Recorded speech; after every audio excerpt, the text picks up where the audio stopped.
Hey everybody. Hey Pressel. Hey Dark. Dark redeemed first. Mine. Yeah, no more lunch ever. Never again. Lunch is for the weak, the frail, the cowardly. Those who do not want to develop for an extra upwards of 45 minutes every day. And that will simply not stand. Okay, so we're going to do the starred things first. And then we're going to probably try to tackle the rest of this. Some of that'll be easy. Some of it maybe not.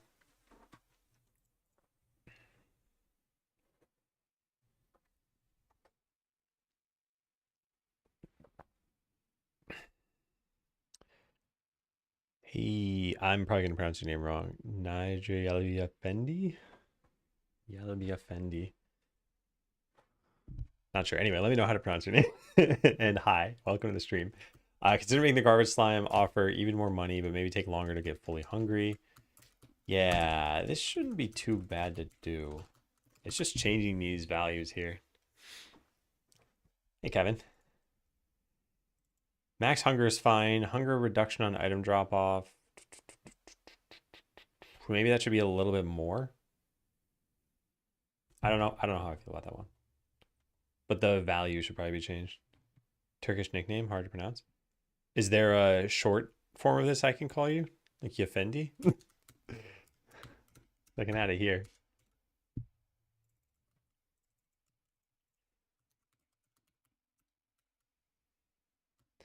Anyway, let me know. And I'll add you to the list. Unknown as of now. The legendary nicknames list. I can just say Ali. The problem is that then other people won't know. Oh, well, I guess it's in your name. Yeah, sure. Okay, cool. I will do that. Ali. Cool, cool, cool. Thank you. And I'll even write this on Twitch. Excellent. All right, yeah, welcome to the stream. Okay, what's the first task we're doing here? Yeah, this. So somewhere we have hunger multiplier, 1 plus hunger bonus, delta times modifier.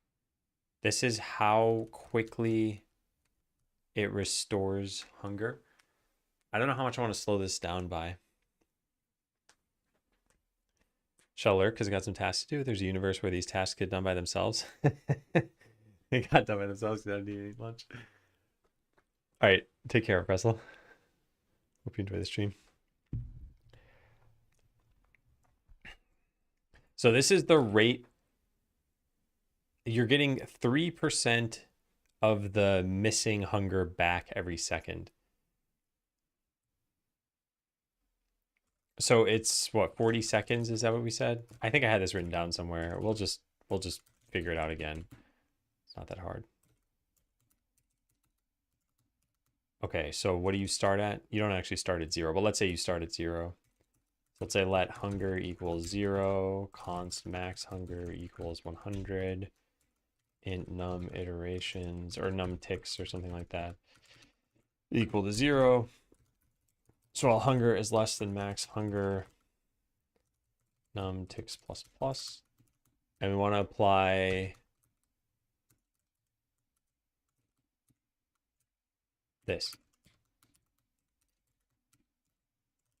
Delta is math.max of this minus the current value, and then hunger plus equal delta. And maybe print this out too. Sure. Could not find max hunger. All right, let's run that. Node main. Wait, what? Is this correct? I guess this is probably correct. 70 seconds. Interesting. What am I doing right now? I'm working on a game called Skeleseller. The general overview of that is there on the Steam page. But if you're curious about today, there's the today command as well. And this specific task is me trying to figure out, we have, I'll show you what I'm doing here. We have something called the garbage slime in the game. And the way that it works is it gets hungrier and hungrier. And the hungrier it is, the more it will pay you for an item. So if I were to feed it repeatedly, it gives me 2 gold, and then eventually just 1 gold. And then this bar has to fill up. And if I speed up time here, you'll see it fill up. But it's not filling up at the same rate. It actually slows down as it gets higher up. So it starts taking longer and longer. And that's what this is representing. It goes to 3 at first, then 5, then 8, then 11. But then toward the end, it's only going up by 1 each time. So I like the general curve at which this is increasing. But I want it to take slightly longer, I think. Yeah, I'm making a game. Yeah. Turn off the music here. Okay, so we could slow this down by setting this to like 2.5, for example. And then instead of taking 70 ticks, it's going to take 77. How much do I want this to take, though? Because I think 70 ticks is too few. But another way of doing this is just having the slime having the slime be sated more by eating something. I'm not sure which route to go here. Maybe both? What if we set this to 0.02? How long does it take? 85 ticks. Is there somewhere I can buy it? It's not available yet, but we're working on the next demo for it. So you'll be able to play the version we're working on now probably next week. That's what I'm aiming for, at least. It might slip to the week after that, but I think next week should be doable. All right, I'm not sure which one I want to do here. But the other thing that we said is hunger reduction on item drop-off is set to 20. Problem is, this is a percentage. So if you feed it 5 items instantaneously, it'll always be at 0 hunger, which means it's going to offer you no money or like 1 gold or something like that. So yeah, how many items should you be able to feed it in any given amount of time? Originally took 70 ticks. Well, it was 70 seconds, right? What's the timeout on this thing? Yeah, it's 70 seconds. Originally took 70 seconds to get to full, and then feed it 5 times, and it's at 0. And if you fed it once, it would take 15 seconds to get back up to max. Feeding it at max would make it take 15 seconds to get back to max. Sounds good, Ali. Yeah, I won't be streaming tomorrow, though, by the way. But yeah, sounds good. So how much do we want to change this stuff? I did say this is a problem. And what did I write down about it? Offer more money. Yeah, I want to do that. Make it take longer to get fully hungry. I feel like it'll feel more like a reward that way. Yeah, I think all we need to do is lower this number then. The 0.03 to 0.02. Oh, wait, well, I was looking at the wrong thing. Hang on. Whatever I said about that was incorrect. It's this. It takes 20 seconds right now to get to full. And in this new world, it's going to take... Oh, also 20 seconds. I guess it's always going to be... Wait, what? How does the math work out such that it's... I guess it's... Wait, how does that work out to be the same? I'm not sure. You have an Insta or something that you send reminders? I have Discord. I use that to send out some reminders, but Twitch itself has a notification system too. I don't think it's a rounding thing. I'm not actually certain how... Does this always work out? Yeah, it's always 20 seconds. It must just be that the numbers always work that way, but it's always restoring 2% of the remaining hunger amount for a maximum of 1. Oh, I see. It's because this is less than 1 always. Maybe we shouldn't even have a minimum here. What if we didn't have a minimum? What if we just had 0? Oh, wait. Then you'll never get to the final number. Okay, 0.0, 0.1 or something like that. Now it takes 200 seconds to get to the maximum. We should probably cap this as something reasonable. Maybe like 0.5. Yeah. All right, well, let's say we did that and then didn't change this number at all. What would that do? Now, instead of taking 70 seconds, it takes 93. The difference between the 70 amount and the 93 amount is 12%. So it's 12% hungrier, and it takes 23 seconds to get there. Yeah, I think I like... I'm going to end up tweaking these numbers, and it's not going to be scientific. I want it to feel a little different. Yeah, like this. Let's see. So now for it to get to 80% takes 70 seconds. Let's try this out. Let's see how this one goes. Well, Twitch isn't banned there. And like I said, Twitch has notifications. But my schedule is pretty much the same every week anyway. So, I mean, you could always even just add it to your calendar or something if you wanted to. Okay, so this is how we want to do this. We want to change this number to 2 and this number to 0.75. We probably need to test that out for a bit. So there's that. So now the slime takes longer to get hungry. And now we want it to offer more of a reward. So scrap item gets scrap price. So this gives you 1.25% per percent of item gauge, I guess. Which means 125% of the total item price. And we said we wanted this to be slightly higher. This should be a constant up here. Private const float scrap percent value per hunger.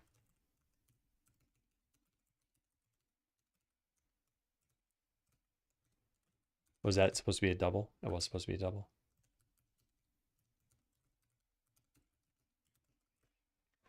So we're going to increase this to maybe 140% at max. Okay, that on its own is not the entirety of this, because I also wanted to make the upgrades cheaper. Try numbers of the good behavior you want. I think we're going to do a quick play test where we just focus on getting the garbage slime perks. So these numbers need to be changed now too. I think auto eat needs to be super cheap at first. This should be 50. And then instead of going up to 400, because that doesn't really matter and you rarely run out of space like this. And even then it's not super helpful. I think we set this to 150 at max, and maybe this can go to 75 or even 50, 75, 100. What is this going to do for players? Okay, maybe the final one should be 150. Sure. Critical each should definitely be cheaper though too. Yeah, like 50, 75, 100. And then faster hunger being 75, 100. And we put this second or third. Okay, so how much did I make these cheaper by? Originally, this cost 200 total. Now it's 175. So not drastically different. In fact, maybe we should be a bit nicer about this too. Say like 50 and 75. Yeah, then this cost 250, 650 total. And now it's down to 275. So we drastically cut that one down. And this was 600 total. And now it's 225. So yeah, we shaved off like 700 gold that you could spend on this. And we should probably go test this out. Yeah, let's do it. Let's just see how it feels. What happened here? I must have messed something up. Oh, this.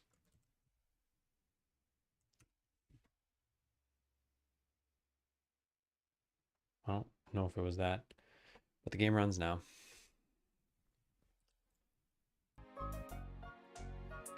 Oh wait, we gotta get to the tutorial again. All right, we're not gonna do a full playthrough. I'm gonna stop myself from doing that, but I think it's worth playing for like 20 minutes and seeing how this feels. Yeah.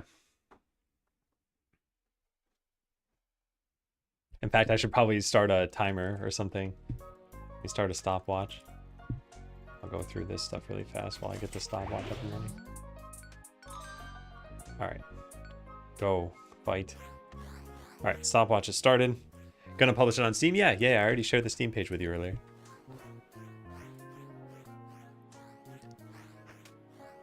All right, so beginning of the game, totally the same because you don't even have the slime yet. You can't even get the slime until you've found at least like 3 potions probably.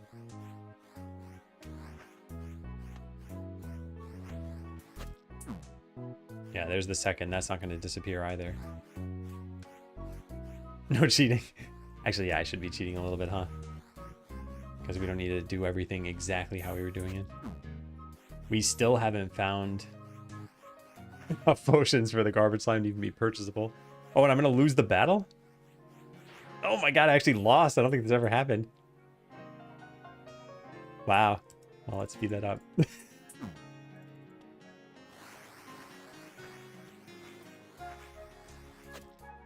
Cheating's not working. Also, I'm only getting 1 potion every time. We can't even get the recycler. What is going on? I think that was the 5th time. It was a 1 out of, what, 3 the 5th? The 6th time? Okay. This is an absurdly low chance of that happening. Okay, we finally got 2 potions.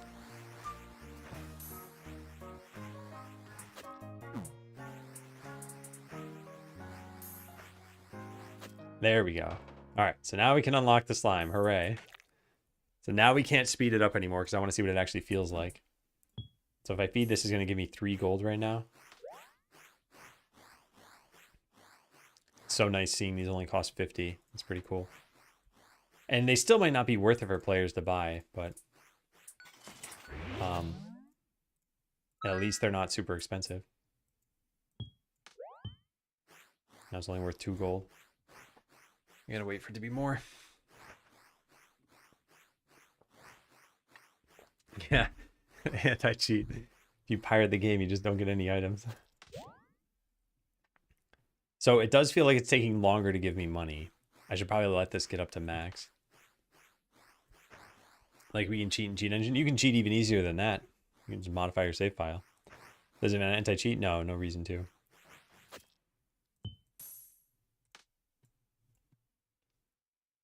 All right, so money-wise, I want to dump my money into this stuff. I think getting item cravings first is pretty interesting. I wonder if we should make that even cheaper.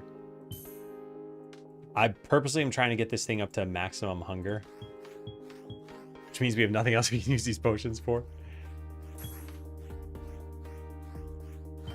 It's worth 4 gold now.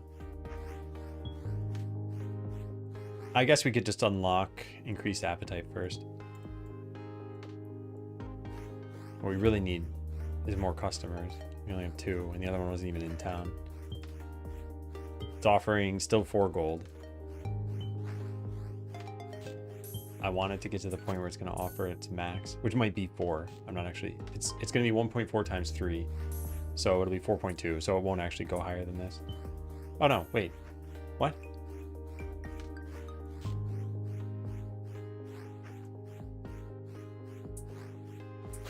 Why is it offering me 5? Hold on, let me pause this. I don't think I understand that. Scrap percent value per hunger. This times the hunger gauge value times the item value times the item quantity. Item value is 3. This is this 0.014 times 100 times 3. Oh, we do math at ceiling on it. That's why. Okay, never mind. That makes sense. Okay. Good. Yeah, so we feed it. We get 5 gold, which is going to feel much better than getting 3 gold. Thanks, Ellie. So which one of these should I get first? Probably increased appetite. I don't know. We can afford it now. Or crit. Let's go with increased appetite. So this is 40% faster hunger gain. Does this work out to just straight up be 40% faster? Or is there some like curve that's applied to this that makes this not 40% faster? Multiplier. Hunger multiplier. Delta times multiplier. So whatever we would have calculated is going to be 40%. Yeah, so it should be... Actually, I don't know what that ends up meaning. Let's go look this up. Did you build a debug menu yourself? Yeah. It's just a VBox container of buttons. that you press a key to open up. So it's pretty straightforward. Let's load this again. And what we're going to do is delta times equal 1.4. So wait, is that right? What is this? Yeah, 1.4. Let's speed this a little bit. And now we run this.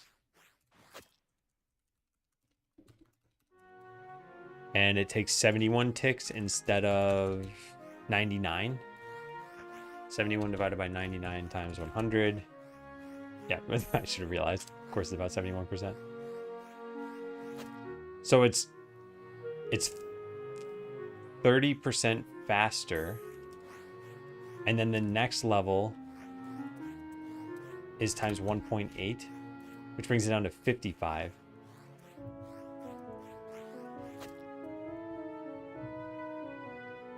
Okay.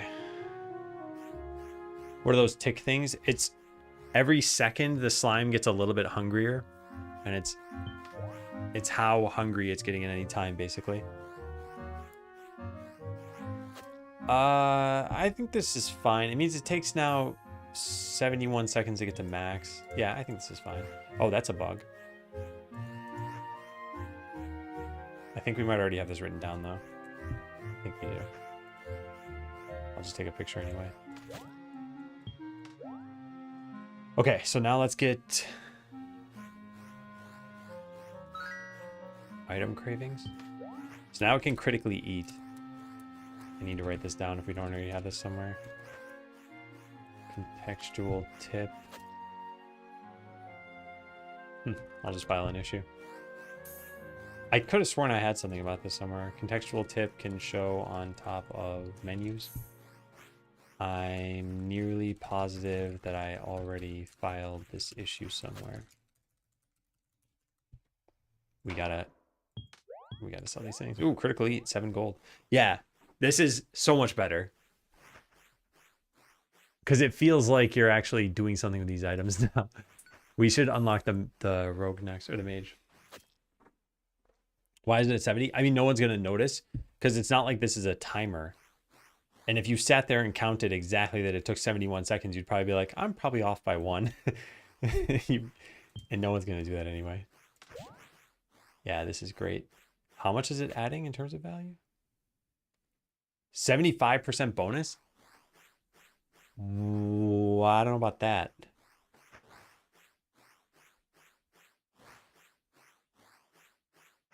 Yeah, I don't know about that.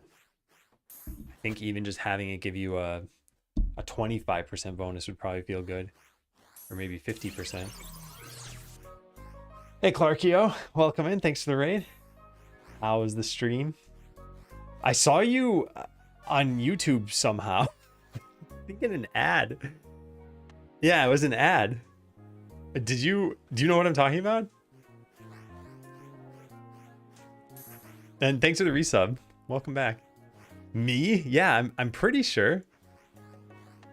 I mean, I'm pretty sure it was an ad. I definitely saw you on a video on YouTube. And yeah, couch. It's an intentional typo. Welcome in, SMC man. Oh, we're working on Skeleseller here. Maybe from work. Yeah. That's what I was thinking. Okay, yeah. So then I didn't just make this up. We're working on Skeleseller. For those who haven't been here before, it's a laid-back town management game. You hire adventurers, they do battle for you, and you sell the items that they find. And what we're testing right now is this little cute creature here, the garbage slime. I have upgrades for them, and I want to see how it feels now that they're cheaper. So let's hire another adventurer here and send them into battle and sell these things. Yeah, I think I want to rebalance the crit amount for this. You post every day on YouTube? Yeah, but the ad thing was surprising to me. Don't want to promo here? Cybersecurity thing? Yeah, probably me. Yeah, by the way, feel free to promo. That's totally fine. Hope things are going well. Things are going pretty well here. So yeah, this is my only other conclusion we have from this is I want the crit values to be changed a bit. Maybe have a 4th upgrade level. Not sure what I want for that. And now I'm getting like 1,000,000 potions.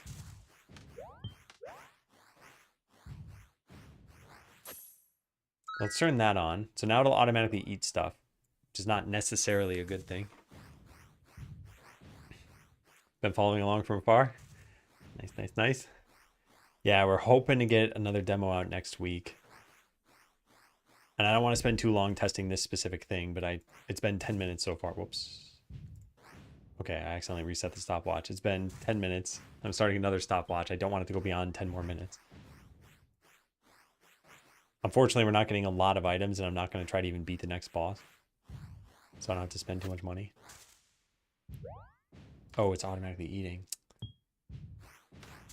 Oh. So there's really no point in me even feeding it anymore. Oh, we can't get rid of all these items. I'll need another customer at some point. If I do feed it, how much is this worth? Yeah, they can still give 2 gold. That's not bad.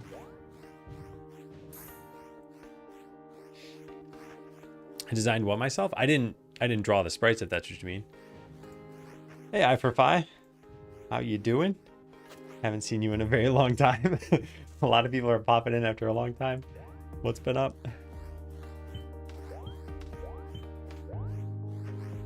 All right, so I've got enough money to get, well, none of these, but I could get this one and have more customers come in and buy stuff.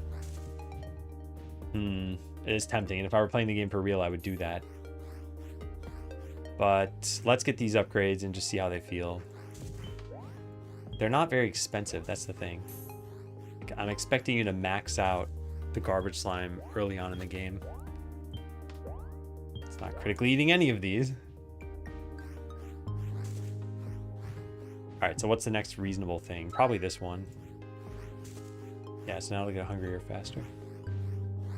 Yeah, there's a new game I'm making. Yeah, the sprites, check out that credits document. That'll explain everything. Yeah, this is Skeleseller.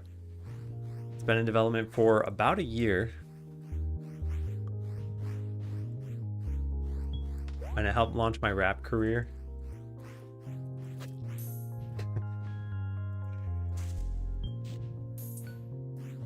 This bug happens even when this item is too close. Probably need to put a fence here or something. All right, I'm not gonna get the money naturally, so I'm gonna cheat in some money and let's try upgrading these things and see how it feels. So I upgrade this and let's say this. And now when it naturally eats items, it has a higher chance of giving even more money. And I wonder if we should have a third tier of how hungry it gets. Maybe it like drastically speeds things up. I'm not sure. Yeah, this feels a lot better already. And if we upgrade this thing one more time, it'll eat every single item on the ground. Yeah. So now you can't lose items. And if I were to just grant 1,000,000 items here, they'll all disappear. But before they do, the slime will eat them. I'll just absorb them all at once. Still love seeing that. I take care, Ellie. Have a good night. Have a good weekend. Do we ever clarify when auto eat occurs? There's just a timer listed here. We don't show that timer in the game though. And part of my reason why is because eventually that timer will be 0 seconds, in which case there's no question about when it'll happen. Okay, lowering the cost, definitely a good idea. We might want to lower them a little bit more. And when I do a real full playthrough, I think we'll test that out. But I want to change some other little values here. There is kind of a problem here, which is that you can't turn off automatic eating. So if you ever didn't want it to eat items, then too bad. Like if I were about to grab this item, well, if I were about to grab it and it was going to get eaten, it would just disappear anyway. So you have some like minor workarounds for that. The other thing that's kind of a problem is that once you unlock the warehouse, your items are going to go here first. And at some point you'll unlock item stacking, and then your warehouse will hold even more stuff. So you probably won't have very many items on the ground. Slime eats it with an empty bar. Yeah, that's the only real problem with that.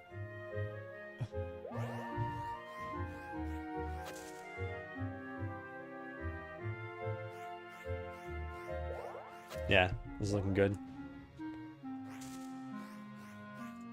Okay, so two changes I want to make.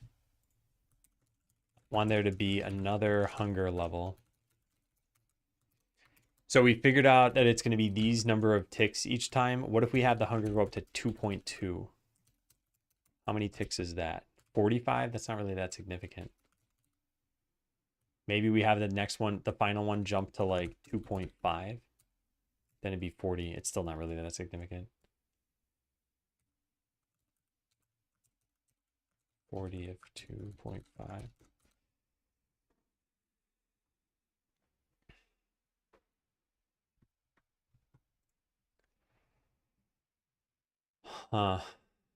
Yeah, okay. And what was the final thing that I said here?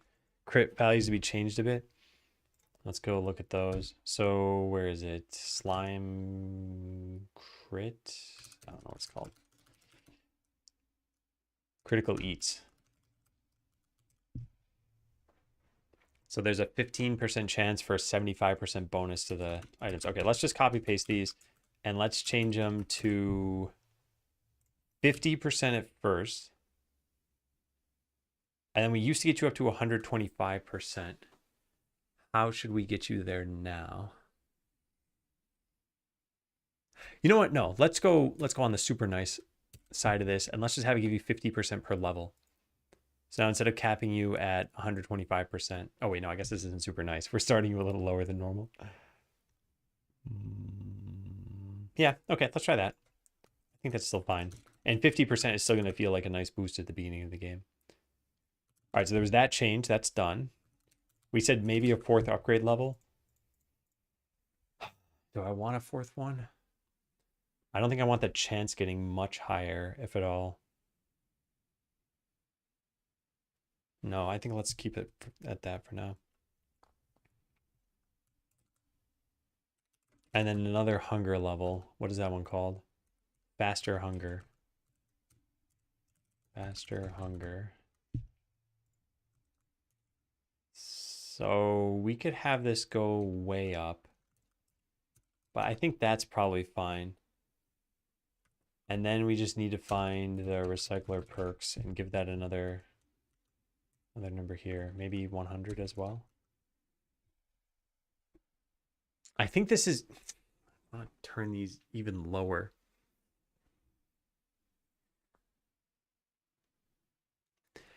Yeah, I don't want them to cost a ton because they're just not that helpful at the beginning. Like this should maybe be 35. Yeah. Critical Eat is priced at 50. I think that's probably good. Faster Hunger being priced at 50 is probably good. The next one we could set at 50 and the final one at 100. So you'll never lose items again. No, I still want that one to be more expensive. Maybe 70. Yeah. All right, now what do we do about this? Getting hungrier faster. The final upgrade isn't that impactful, I think. Critical eating does feel pretty impactful, so I want the cost to reflect that. Maybe 125. Maybe even more. Maybe this is going to shift the rest of the game because the slime is going to start giving you... Yeah, actually, I didn't think about this. At least I didn't put much thought into it. If you're maxing out the slime and however much money this all ends up being, what is this? Like 255, 305, 380, 556. So like 720-ish gold, something like that. I probably messed that up a bit, but in that much gold, then you're basically making it so that you're making a lot more money for the rest of the game. And we're giving you 150% bonus on your items from that. So instead of selling for 3, it'll sell for what, 6, 7.5? Yeah, 7.5. That's quite a lot. But I don't think it's a problem. Yeah, well, let's see how it feels. Whatever, we're gonna do another playthrough at some point. All right, that's all done.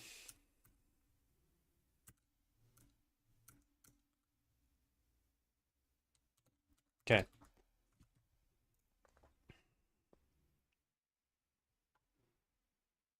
Yeah. So we write this down here. Rebalance garbage slime.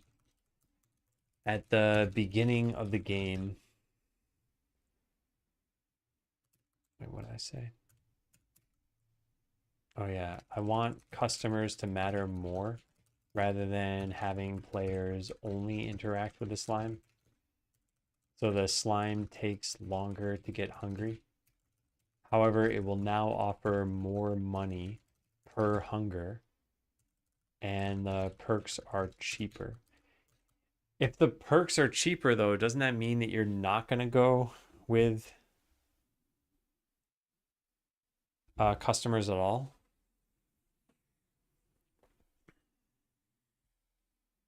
I guess the big difference is that the slime, even when automated, is not really giving you the best bang for your buck. Yeah, let's see how this feels.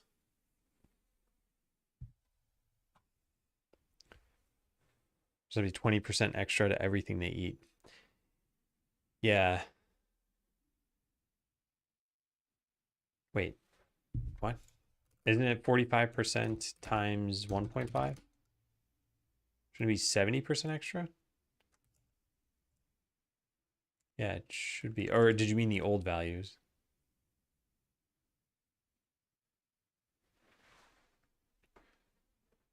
No, even with the old values, it should be more.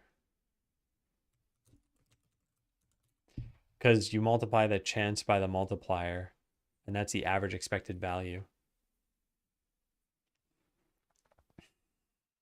So it is offering quite a lot more.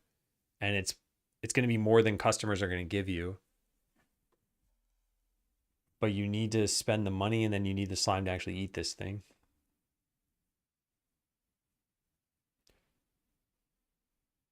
What's the 0.55 for at the end?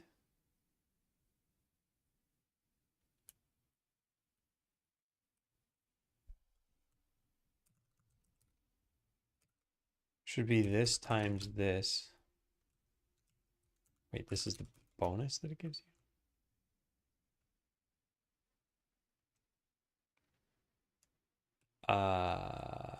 Yeah. I think you're possibly mistaken on this. It's a value bonus. It's not a value multiplier.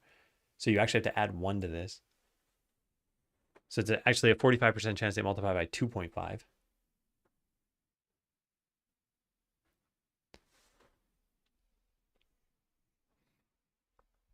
So you're getting a lot of money from this. But I think it's okay, like I said, because eventually either you're not prioritizing the town. I don't know. Let's see how it works. Yeah, see how it works. Plus, I think it feels more fun to upgrade the garbage slime at the beginning, whereas toward the end, it feels like, why am I doing this? Okay. All right, next, customize the skeleton graphics. We have a note about this somewhere on GitHub. This one. Use this graphic.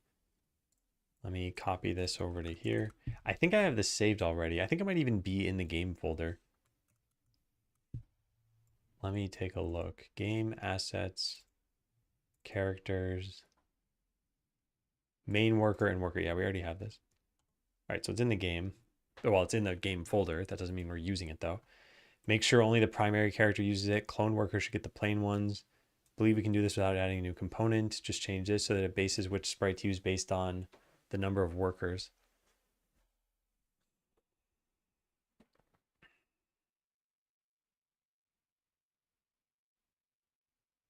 Yeah. Okay. This should be pretty simple. Put this over here.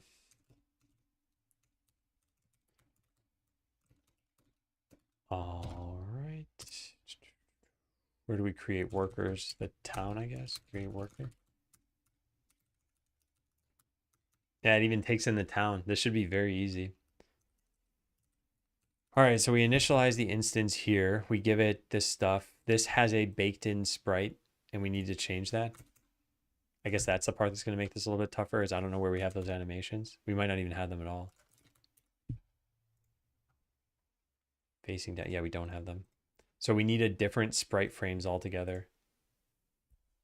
And the new sprite frames needs to look kind of like this, but needs to have the other worker graphic.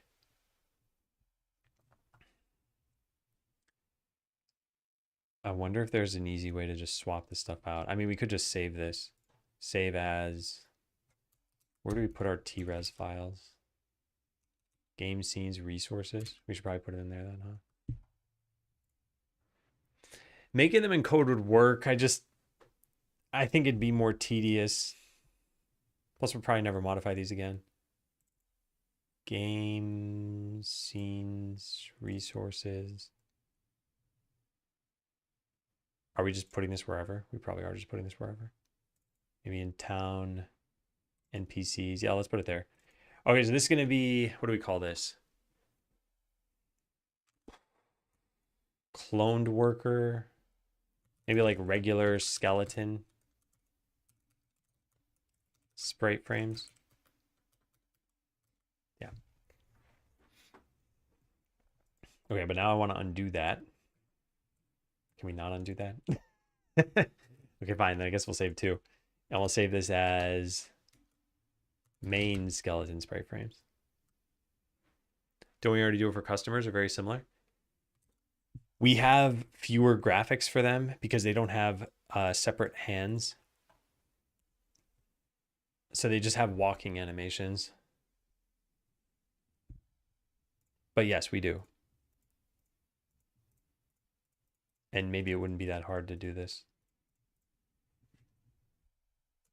But okay, there's that. So now we need to load up the other one of these. Quick load, regular skeleton.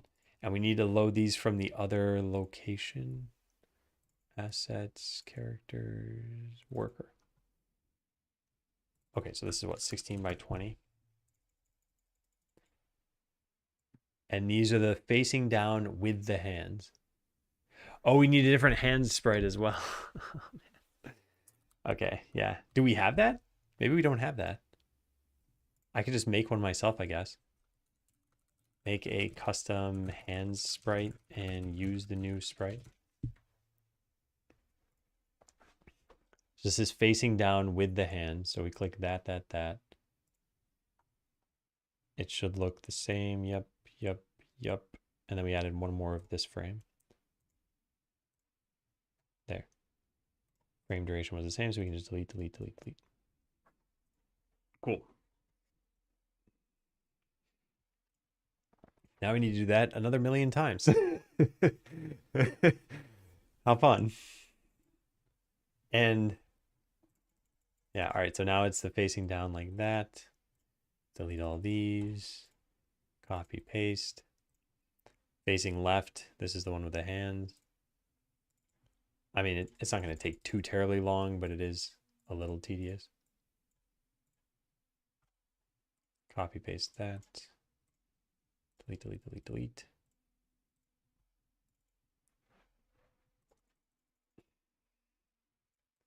Why does it not let me drag that smoothly? Looks like I'm clicking correctly. And then it's Godot's fault, but maybe it's me. All right, we got 4 more of these we have to do. It'll probably take like another minute or so.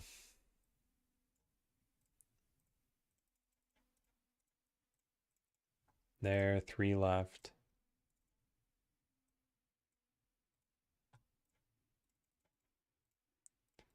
Two left.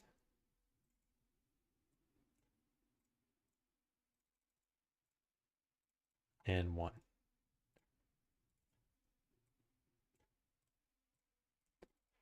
Good. So those are all the graphics. Now we need to use the other sprite frames. So this will, doesn't really matter whether we load this in as a regular one or not, because the code should change it anyway. Uh-oh, what happened? Oh God. Oh God, what happened? What did I do? Oh, I have it. Okay, I just loaded what I thought was the right one, but it wasn't. Then the hand sprite should be able to change as well. This texture we can just load in differently. We don't have the separate hands for the regular workers, right? Did it just come from this graphic? No, not quite. And this graphic does kind of imply that the skeletons have fingers, which they should, but the gloved hands don't show them as much. Okay, well, what we could do here is we could make these look like white circles.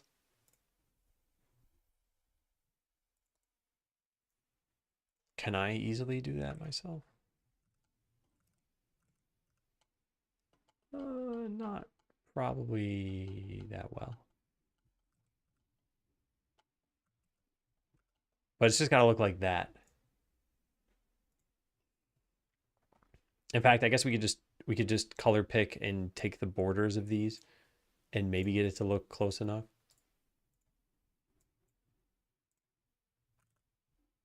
So this used what, 2 different colors here? Wait, before I mess this up. Yeah, so we have the dark border there. Good. And then the light border there.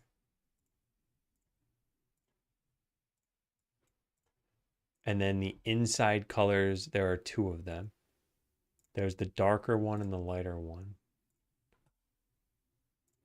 Darker one goes here. Wait, that's not darker.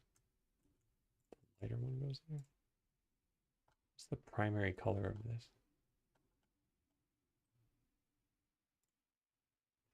Well, I'm probably going to make this look bad, but maybe it'll look okay. Oh, I already had that. My bad.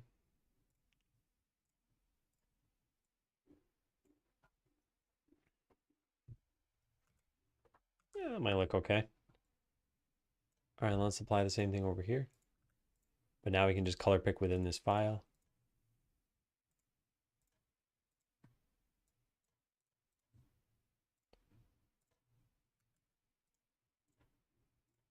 Great. I sent new hands on Discord, but I just made them.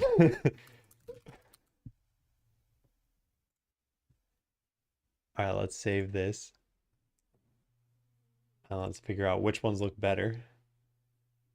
The ones that I made with my own hands, the ones that Dark made with his own hands.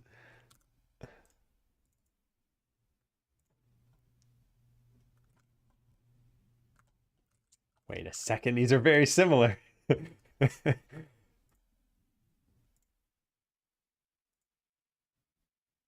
Yeah, let's use Darks. You win this round, Dark. Thanks. I appreciate it. Just make a third pair. No, stop at the hands. Okay, so I want to copy this, but keep them both and call this one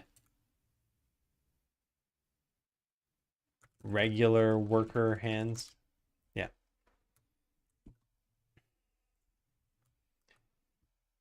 Okay, so now we need to use the new graphics.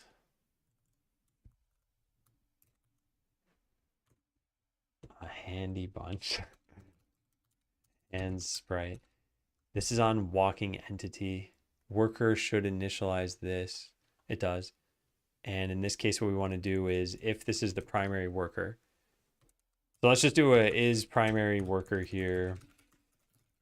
I'll just set it to true.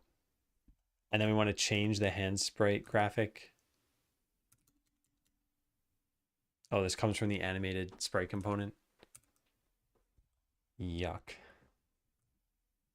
I guess we could just do this in init. We don't even have an overridden init, do we? No, we don't. I should probably rename both. Yeah, I think I want to. I just want to get this working first, but I'll write that down. Probably rename hands.png. Make it clear it's the main worker's hands.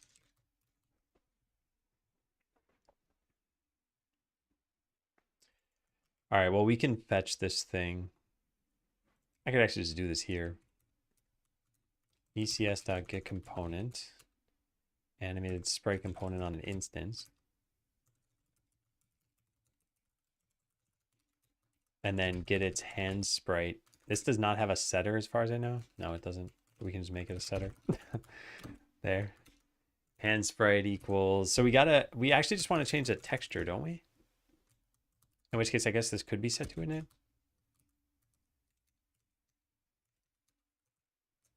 And now we want to load in a new texture. So do we ever do this from code? init static. Certainly seems like it does it. Yeah, it's just loading a texture. Okay, that should be easy.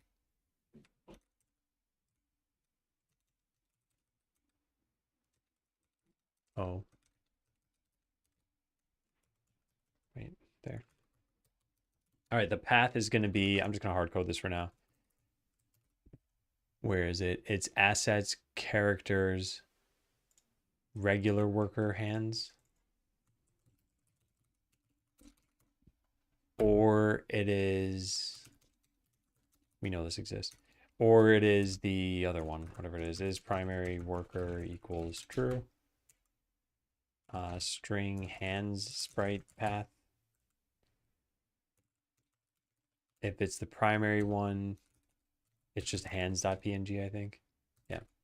If it's not the primary one, it's regular worker hands. Okay. And then we need to change the primary sprite as well. Animated sprite.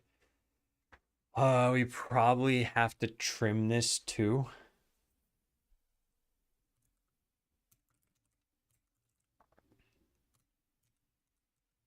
I wonder if we can do this the same way. I don't even know where this thing exists. And do we ever put our TRES files into assets? Let's find out.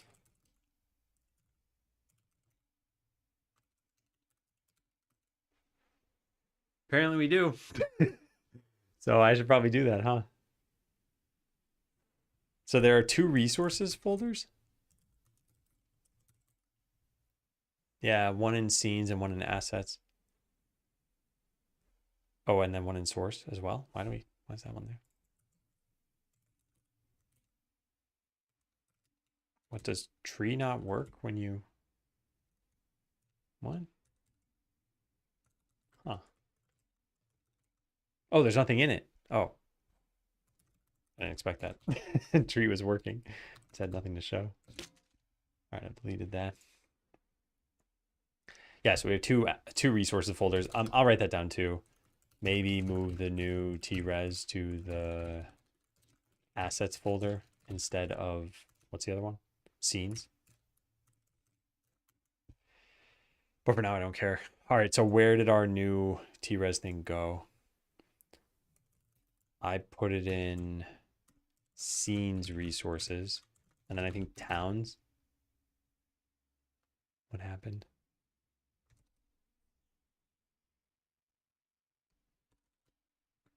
Does file not exist? What?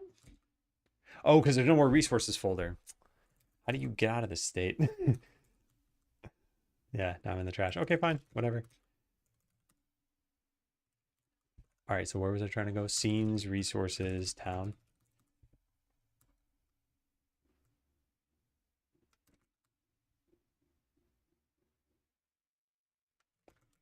Something's messed up here. I don't know what it is. Oh, town doesn't exist inside of here. That's why. That's what it's telling me too. Man, I don't remember where I put this then. I just did this too. God. What is going on? Save as. This is in. I didn't even put it in the resources folder. Scenes, town, NPC.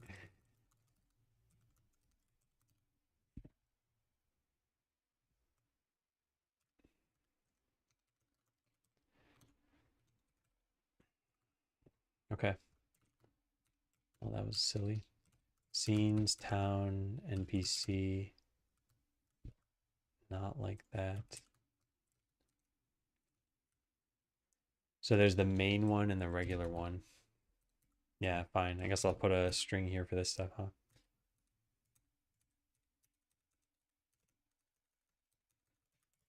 Sprite path.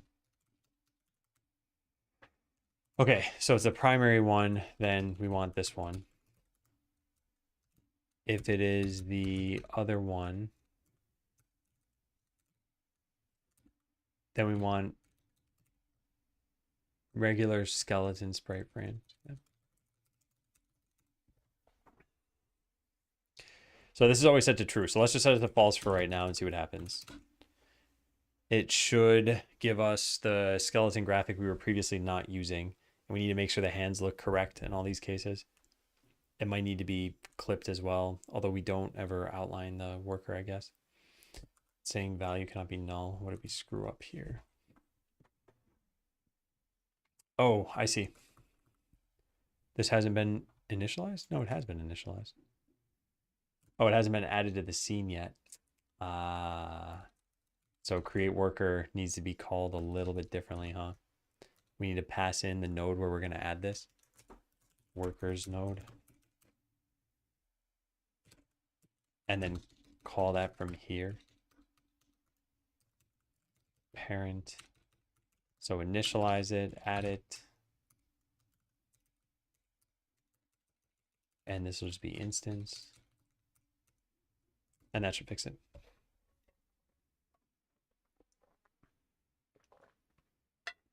This code's a little bit ugly, but yeah. Okay, so set walk animation speed. This makes it sound like we don't even have a sprite frame thing here. We don't, which means it couldn't load this in, which means that we need to look at this now. Oh yeah, no keyboard cam, thanks. How could I forget? So the path it's trying to load is that regular skeleton sprite frames. Is that what this is even called? Regular skeleton sprite frames, yes. .tres. Okay, so if I try loading this myself, does that work? Null. Cannot open file. Failed loading resource. Make sure resources have been imported by opening the project in the editor at least once. I have to do that? I think it's just focus it in the editor. Oh, look, a floating shadow.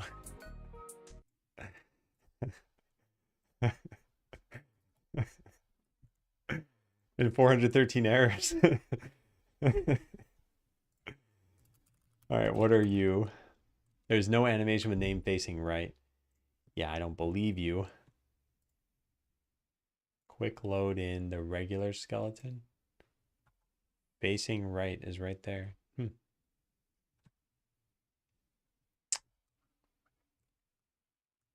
What? I guess let's restart this.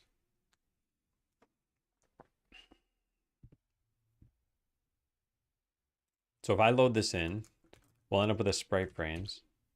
No, we still don't. Oh, well, that's the problem. Well, why can't it load this? I don't understand that part. I must have typed this wrong.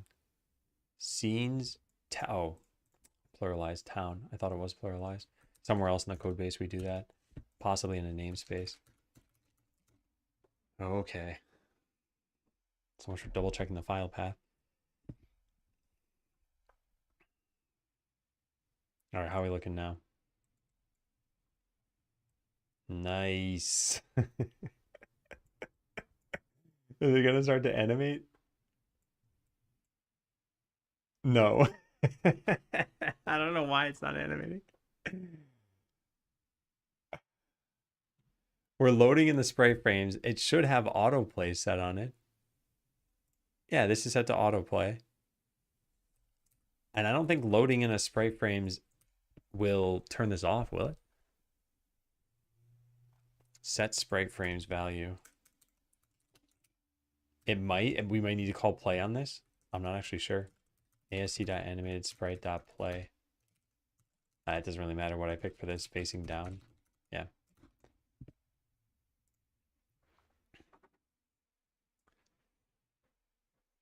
But the comments don't mention anything about it turning that off. That did seem to fix it. I'm kind of surprised about that. So I want to see if it looks good facing every direction. That's down. That's right. We've already seen. Up looks good. And now we need to see left. Yeah, nice. Okay. And I think we do need to crop this texture so that we don't get the sprite bleed. Wait, did it just walk on top of that lamp? Might have gotten close. It doesn't matter. Okay, so we don't crop the sprite, but the sprite needs to be cropped to whatever the frames are that we have. Doesn't walking entity do this? It gets an animated sprite, but the sprite presumably already had a script on it. Yeah, it does. Okay, so we need to crop this again then. All right, I'll set this back to what it was.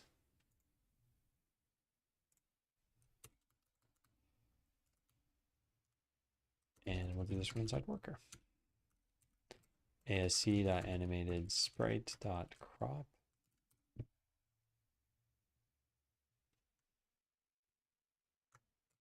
Texture crop. I don't remember where this thing exists.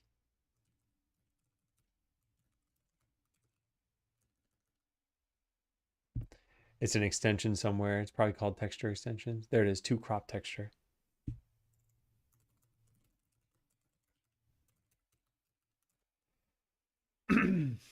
Hmm. What is this typically called on? Oh, only the texture. Of course. Oh, we can't do that though, can we? How do we do that on an animated sprite then?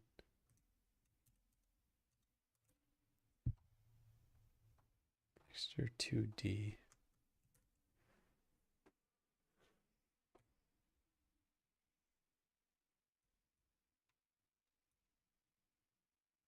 I don't know. Sprite frames get frame texture. We need to crop every individual one. Ah, there it is. Crop animated sprite 2D. Oh boy. All right, where does that exist? Public static, so texture crop animated sprite 2D. Texture crop animated sprite 2D. Crop that. The main worker didn't require play. Are these resources different? I think it probably has to do with overriding sprite frames via code. Because when you change the animation name, I think it resets the animation. So maybe changing the sprite frames just stops the animation altogether. All right, so this is looking good, but we need to pick up an item now. Look at those hands.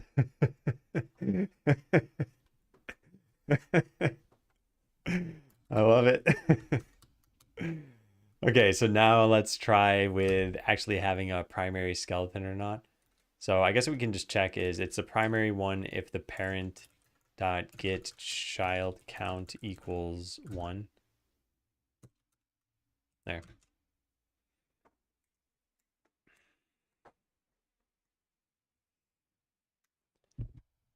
So now the very first skeleton should always be the one with a cloak, and any other skeletons will be ones without a cloak. And if I save and load, it will have 1 with a cloak and 3 without. Perfect. Yeah, neat. This is technically not the right way to do things, by the way. The right way to do things is saying town.getWorker. There is no get workers. Workers.count is equal to 1. Which technically might not even be true at this point, unless this is fetching it by... Yeah, you know, honestly, the best way to do this is just by putting this here and setting it to 0. And there's no question whatsoever about this.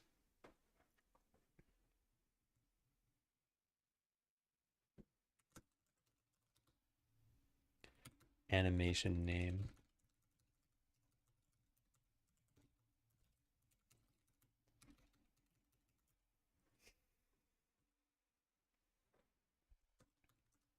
All right. Oh, wait. Is there... What do we just 2-string this? I don't even think this matters. Is it optional? String name equals null. Plays the animation with whatever. If it's negative... I'm trying to read that.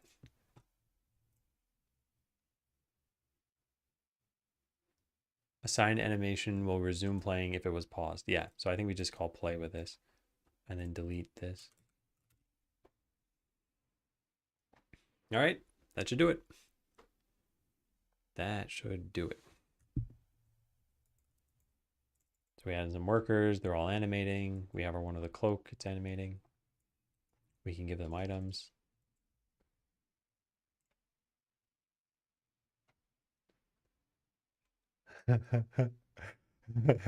I like this a lot. Where, there's the special one. It's you. Yeah, very cool.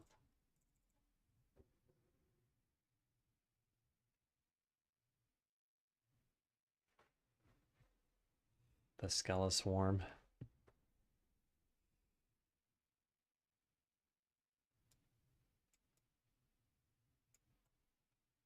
Yeah, very cool. All right, so that's done. Rename hands to make it clear that it's the worker's hands. Where is that? Guess we could just do it in here. Hands. So we'll call this main worker hands. Now hands.png, wherever we had that, needs to change to main worker hands. Anywhere else that we, man, I can't press this. Hands.png, anywhere else that we had that? It's fine, that's fine, that's fine, that's fine, cool.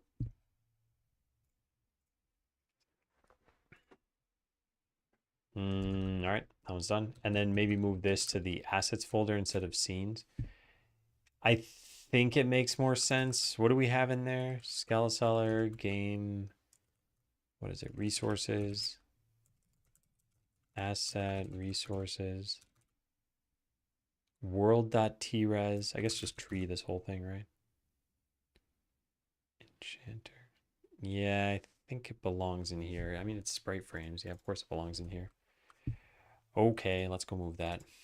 So we search for sprite frames and we click both of these, move to assets, resources, sprite frames, NPCs. Move. Okay, then we just get the new thing from here. Oh wait, no, we don't need to do anything. That should just be it.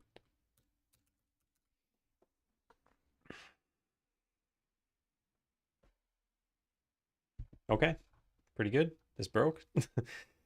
Did it not save? Or does it not know where to load this from? Main worker sprite frames. No, this wouldn't be a problem. It is the code, but I couldn't find it for some reason. Sprite frames.tres. Yeah, it's right there. I don't know why I couldn't find it. Assets, resources, sprite frames, NPCs. I'm going to double check that. We're just going to copy paste this. That's not right. That shouldn't even exist.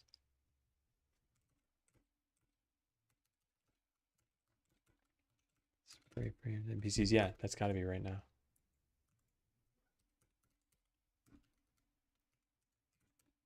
All right, so there. Yep, looks good. Do customers try to buy the entire stack or as many as they can afford? Customers have infinite money, so they'll always buy the entire stack, which is why item stacking is such a powerful upgrade. All right, everything should still look the exact same as it did. Yeah.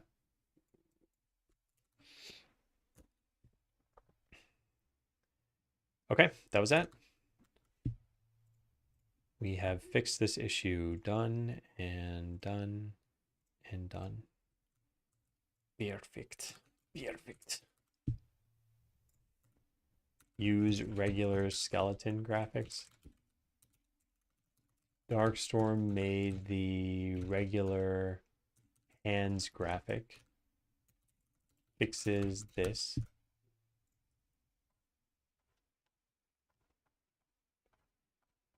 Yep. Previously I hadn't saved that. Now it's saved. Okay. Oh, drat. Stupid UID files. All right, well, we don't check that in now, but we check in basically everything else. Yeah.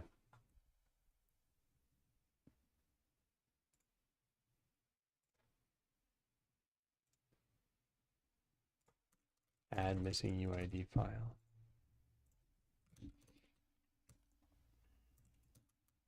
Okay. This should get marked as closed right now. Perfect. All right, done with that. Hardworking adventurer should only cost 50. Let's go do that. Town perks 75. It's 100? Not anymore.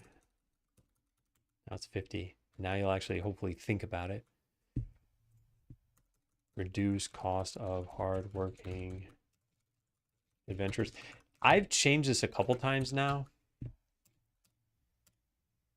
What's it called? Town perks.cs? If we look at the history of this, I think I had raised it from 25. It used to be 20. So at 20, it's so cheap that people didn't think about it. They just bought it and then they didn't care about it. At 50, it's just expensive enough where people will hopefully think about it and then realize whether or not they want it. But it's not, 100 feels like it's out of reach for the time when you would want it. From 100 to 50. Change from 100 to 50. I think this should position it better for usage in the early game. Done. So the perk tabs now have that indicator. Should we also show the indicator in the main tabs when any of the perks ones has it? Should be easy enough to do. I don't want to do this now though. I don't think this is going to be very interesting. But I will write this down over here. All right, bug. Adventurers don't have hands, so we don't do the special rendering order. Yeah, there's a reverse list somewhere. This.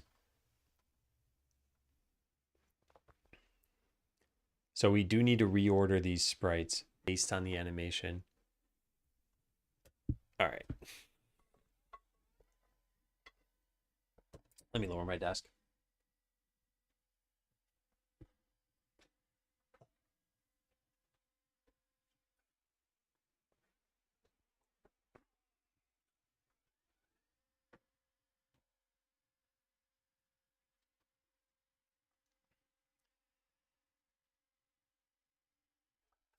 So regular workers don't have a hand sprite, but they still have the item and the main sprite.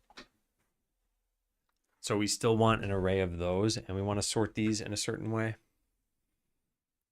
And only when we change directions, I guess.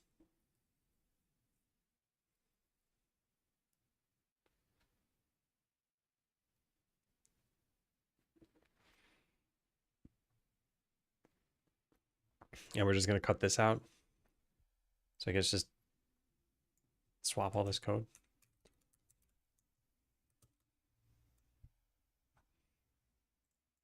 Okay, so now this is potentially a problem. This we can set up here. That's not an issue. The issue is this. We don't necessarily want this there unless it exists. So if the hand sprite is not null, then add it. And that should do it. Yeah, so if we don't restart the game, we'll see the bug in action, which I don't know how I didn't notice originally. Let's go back to the title screen. Let's start with all the adventurers we can have. Let's make them work harder than they normally do. Where's there? There it is. Okay, so now we grant some items. And now when they walk upward, yeah, so the item is rendering on top of them. We want it to render under them. And now when I restart this, it should render under them. But only when they're walking up. So we do that. We do that. Speed this up a bit so they get there. Oh, they don't actually pick things up till I do that. And now they disappeared entirely. Actually, it's kind of cool. I kind of want to have like a ghost adventurer.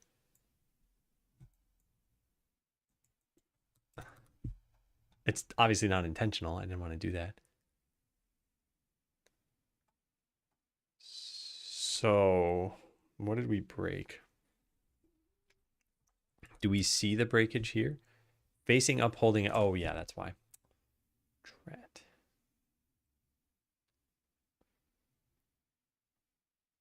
Because now we set this with the animation suffix. The animation suffix is only if it has a hand sprite. So is holding item and this is not null.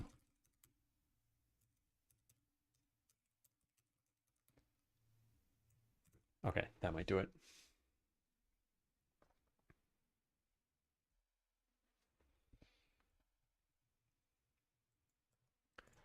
We'll unlock all those, click that,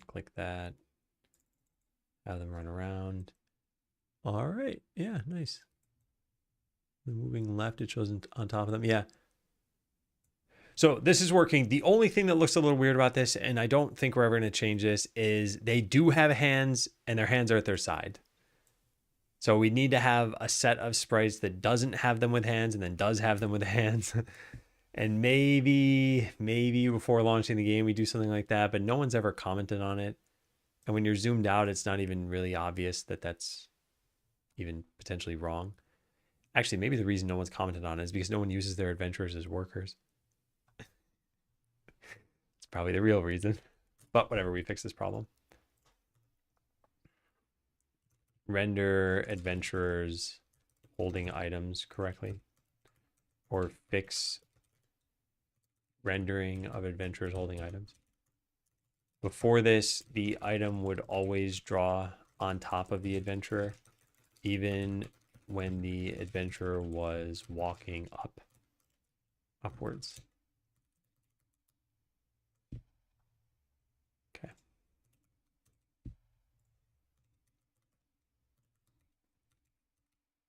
Yeah. Okay, done. All right, don't think the enchanter makes a sound when you purchase the den. I don't know if that's true, but it's at least what it sounded like. So does it? I already have it.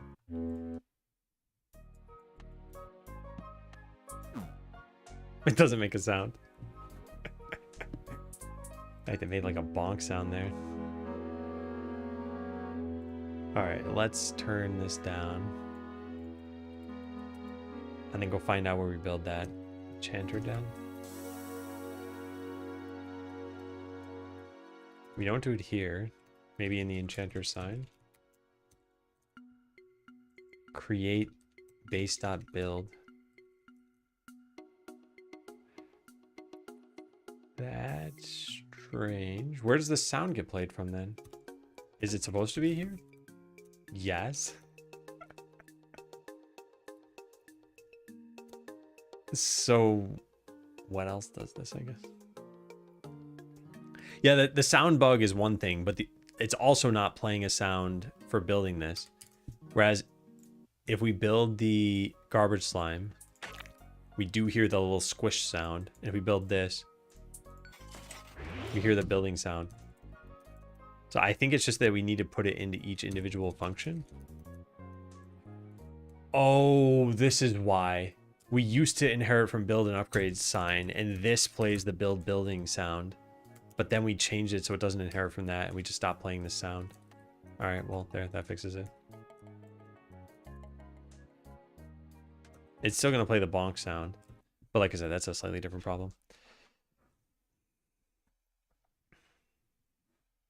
So let's try building the enchanter now. Yeah, so it made the right sound. Should we have a more magical... I'm not going to worry about that. Whatever, that's it. I just want to fix that.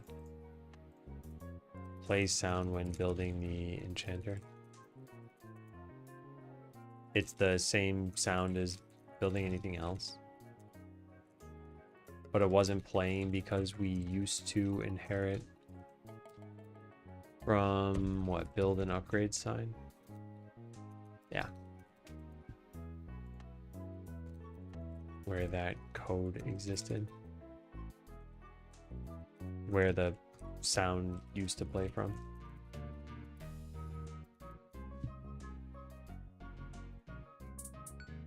All right. There's only so much of my own music I can handle. I don't like that we show the potion shop upgrade at the beginning of the game. It's mostly a red herring. Yeah. We got to figure out how we're going to do this. So where even is this? Convert building upgrades into perks. and there's some like allow leveling up the town hall. I think these two things are related.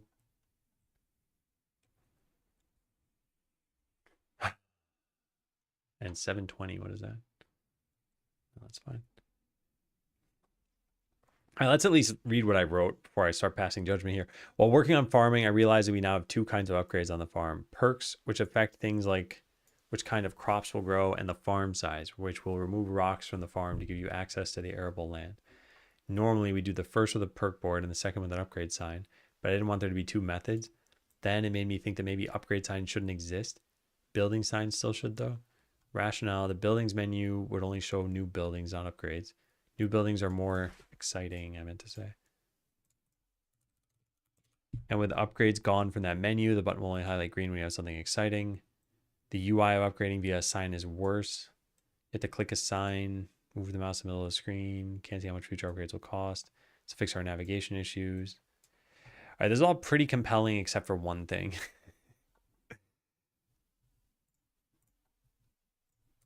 Yeah, the only drawback is that building with a sign lets you see the change on the overworld, whereas building through a perk obscures that with the perk UI. We could automatically close the perk UI when it results in a building that may violate expectations.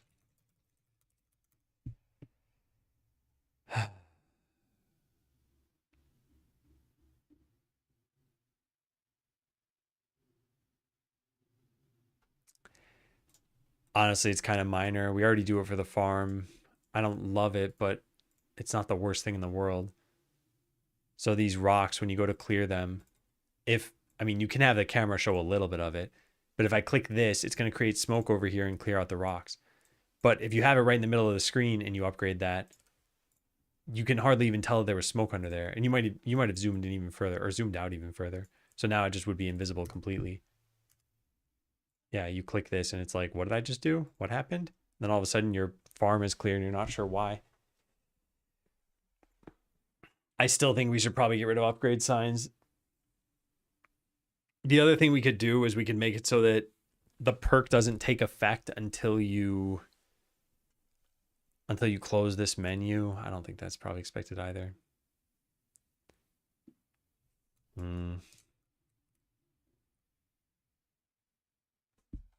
Should probably link that to this, right? Allow leveling up the town hall. Deleting upgrade boards.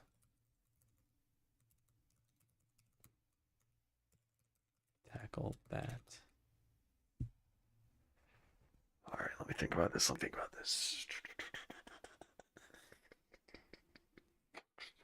Changing that 5 warehouse vault and the 3 shops. I think we just delete the vault. I think we delete it rather than do this. The warehouse having one I think is fine. I think we would merge this. All right, so what are the questions here? Questions.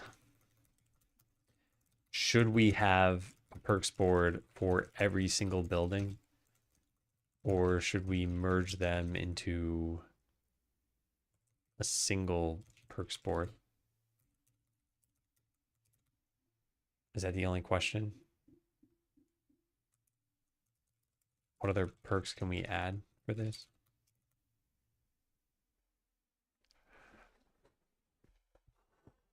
Maybe other cost things. The description says it removes the rocks.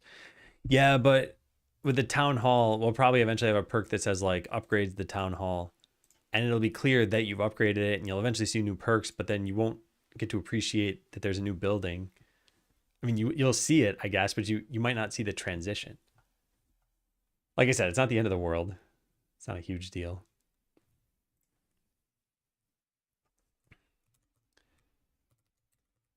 Leaning toward one board for all of this stuff. Then adding perks may look strange. May make it look cluttered. Because we would need potion shop, more potion shop displays, armor shop displays, weapon shop displays, more warehouse shelving, I guess. And then any other perks that we may want to add. And I don't have any ideas for them, so maybe we shouldn't worry about that yet. The other thing is, what do we do? What do we do about showing perks for buildings you don't even have yet? Gray them out. Don't show them at all. I'm leaning toward this. And then change the tooltip to say something like unlock or like build a certain building to be able to see this perk.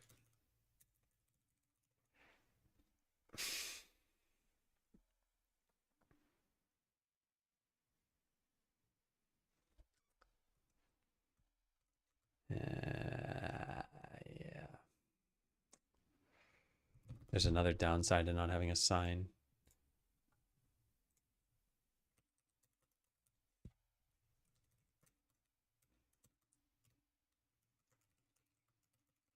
Which is if we were to consolidate many perks into a single perks board, it may not be obvious to you that you can upgrade a particular building.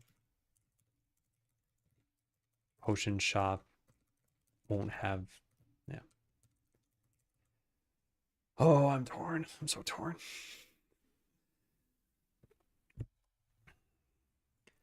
My only problem with having one perks board per location is that we already have 5 tabs here when you do this. So do we want to add in potion shop, armor shop, weapon shop, warehouse? We'd have 4 more tabs. Hey, Devil Dog. You could also add a build button for certain buildings on the perks board. I think what you're saying is that we'd put in a button like these buttons show up. Yet 9 tabs does seem crazy.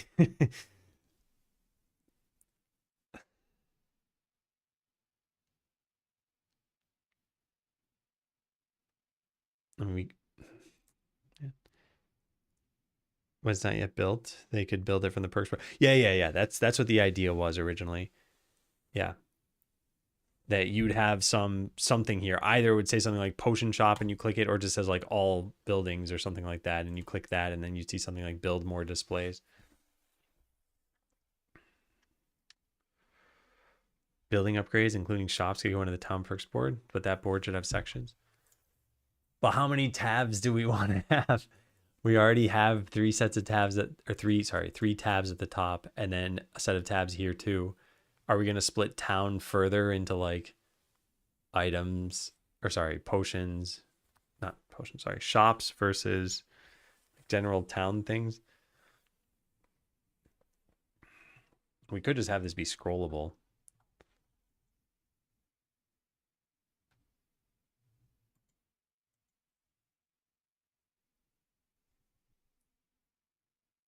Let's just scroll there. Oh, you're saying just like how we have a title and a divider, just put another title and a divider somewhere? Because yeah, that could happen. Then you'd scroll up and down, I guess.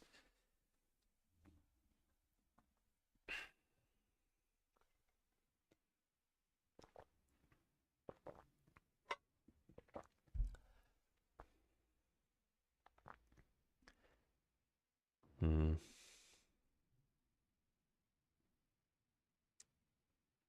My main reason for, well, I have a lot of reasons for wanting to do that, but my main reason for wanting to pursue it soon is because when new players start the game, they see there's an upgrade here, and this costs 100, but it's not really an upgrade you want to get early on.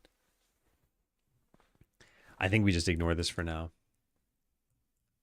Yeah, I do want to write some thoughts down though.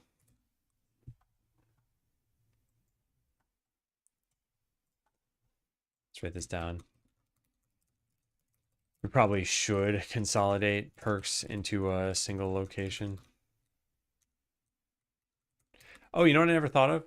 Each shop can have its own board that can launch the collective perks. Maybe under town perks. Launch the town perks UI. And maybe scroll down to the right location if needed.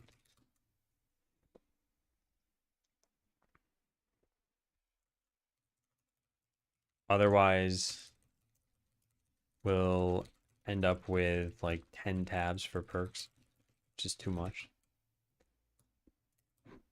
Anything else I've written here?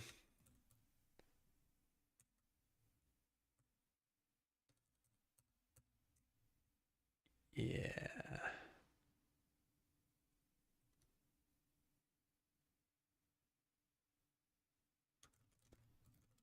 These perks boards would all open up the town perks tab. And then any buildings that you haven't unlocked yet just wouldn't show inside this tab.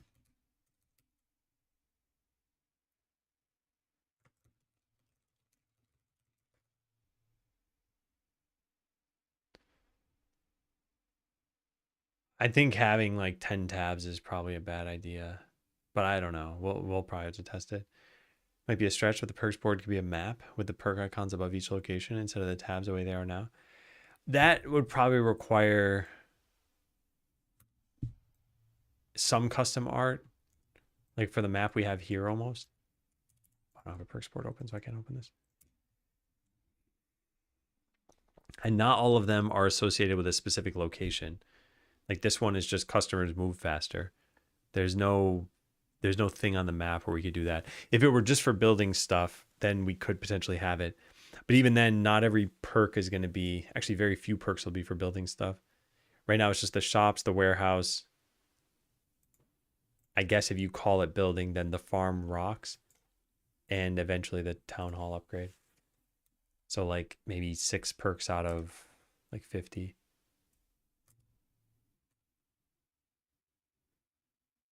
All right, let's leave it at that for now. Yeah, let's leave it at that for now. Can't building upgrades be when you press on them? So each is individually opening a modal? Well, when you press on them, you mean the building itself? Like you'd have to click on the shop in order to open up a dialogue about it? Because right now it's just a flavor dialogue, so we'd have to get rid of the flavor probably and just put something functional there. Yeah. It makes maybe slightly less sense for something like the warehouse or the vault where there's no specific building. Like we just add these bits of storage. So there's nothing really to click here. You'd have to click the sign that shows up, I guess. Anyway, I think we'll leave this for now too. Yeah. Implement a 401k system into the game. What if it's connected to the real world market and your in-game 401k is crashing? I'll call it Depression Simulator. So the Adventurers button turns green when you have an unspent skill point, even if you can't afford to buy a skill. What do we do about this? So you have a skill point. Here we can afford it. But what happens if we had... What happens if we had a skill point and couldn't afford it? Yeah, so here, the Adventurers button shows green. And the Warrior has a skill point, but you can't unlock it. Should we just not highlight that green?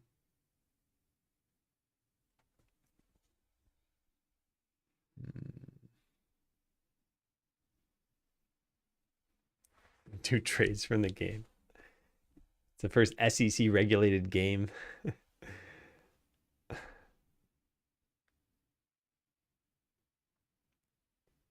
All right, well, we only have 2 options here.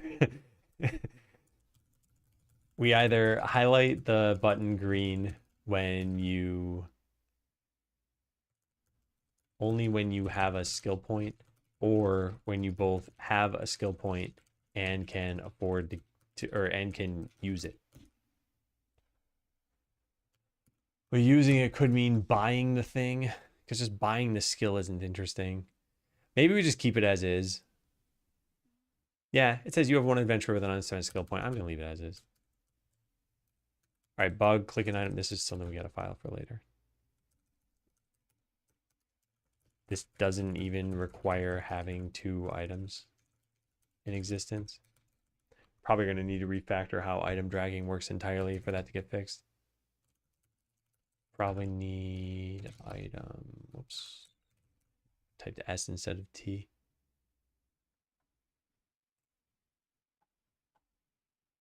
Yeah.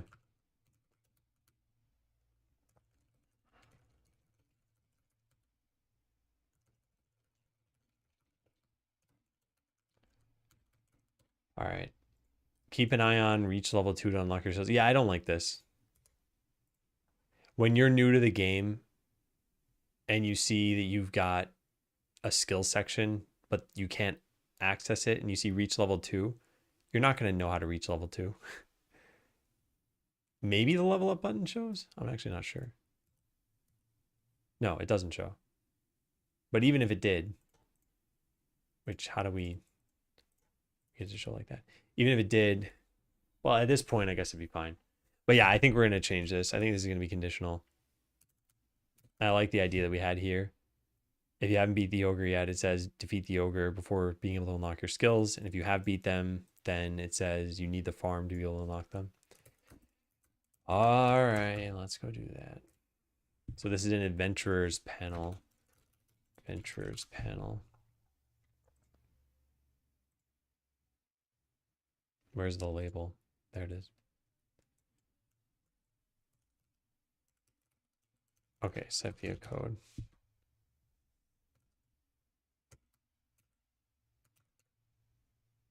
Yeah. And this is what we just copy pasted. All right. So what is this? Skilled table not unlocked container. So this should be skilled table not unlocked label. You haven't met the conditions in GL. You must figure out the puzzle of the leveling. Let me show a golden monkey.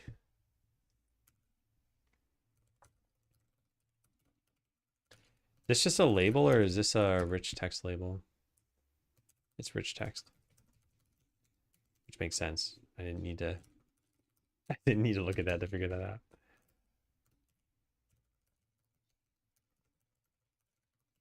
All right, this is a label. Great. Okay, so we got to set this based on where you are in the game. I mean, I guess we'll just make a function here that's like private void update, whatever this thing's called, skill table not unlocked label. A scavenger hunt. That'd be a totally different kind of game. Maybe the next game. All right, so we have 3 messages. Before beating the ogre, say you must defeat the next elite enemy to be able to unlock your skills. After that, but before building the farm, say you must build the farm to be able to unlock your skills. And after that, but before getting your first skill point, say you must level up. What did it say? Reach level 2 to unlock your skills? To unlock your skills. So we got to do this. Oh man, come on.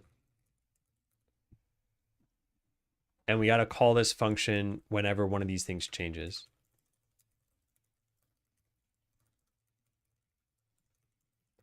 When we load from a save file. This is all pretty straightforward. All right, so how do we figure out if you've beaten the ogre? Town dot num elite doesn't come from here. Thanks, Hepta. Thanks. Here it is, battle panel. Where is the text? Here it is. Okay, so if this is less than 1, then let's type out the messages. I mean, I guess we could have done that right now. Private const string. So this is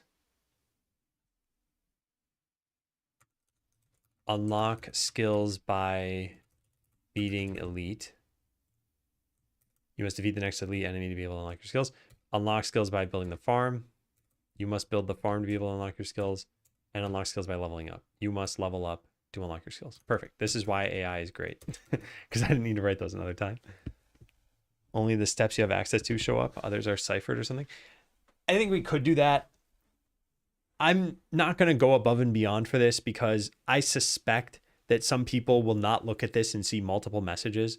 They'll look at it once and be like, I need to beat the next elite, and then forget that this is a thing, and then have built their farm coincidentally and then level up or something like that.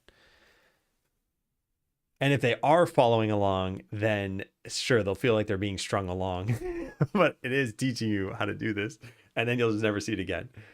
So yeah, I think this is easy enough to do for now, and it's probably fine.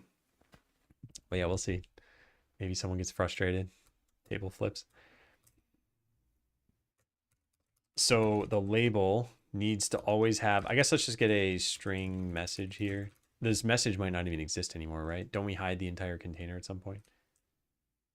Yeah. Yeah, so I guess we don't do anything here if this thing is invisible.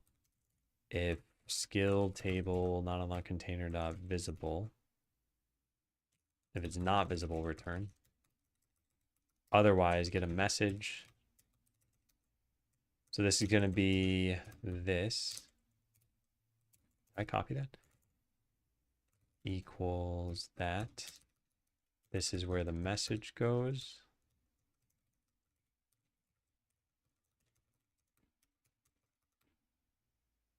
Cool. And now we set the message. Message equals get unlock by beating elite message. Why does that not work? Oh, unlock skills.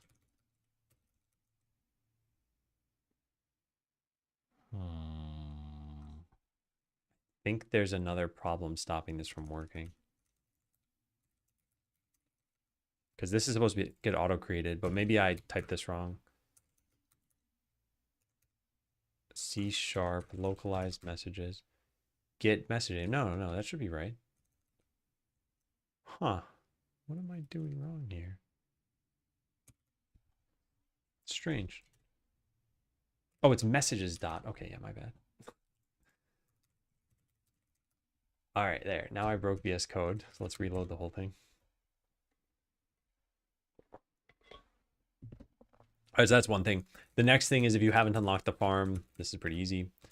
If town.farm is null, then you do that. Yep. Otherwise, if you're not level 2, I guess there's just an else. You don't even need anything special there. And then delete this. And move that. And figure out why this is a problem. Okay. Yeah. So this is done. Now we need to call this from the right location. So anytime you beat an elite, beat elite for first time, here it is. This is going to be this function. So that's one case. The other is when you built the farm, which we don't have a function for right now. Built, whoop, was farm not a thing? Unlocked farm. Okay, that's kind of dumb. We just call that. And the final one is that you leveled up, which is already being done, I believe. Right? Probably. I don't know. Let's just test this. It's probably working. Is this yellow squiggly going to go away? Elements should be separated by a blank line. Oh, only because they span multiple lines? That's stupid. Because they don't have to be separated by a blank line. These aren't. But when they span multiple lines, they have to be. Oh, well. Okay, so it just says set via code. Probably help to call this in ready, wouldn't it? Oh, actually, it's anytime you select the character. Because a character might not have leveled up.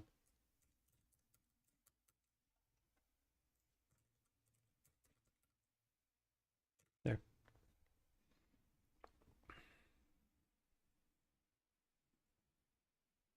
The whole function is constant time though.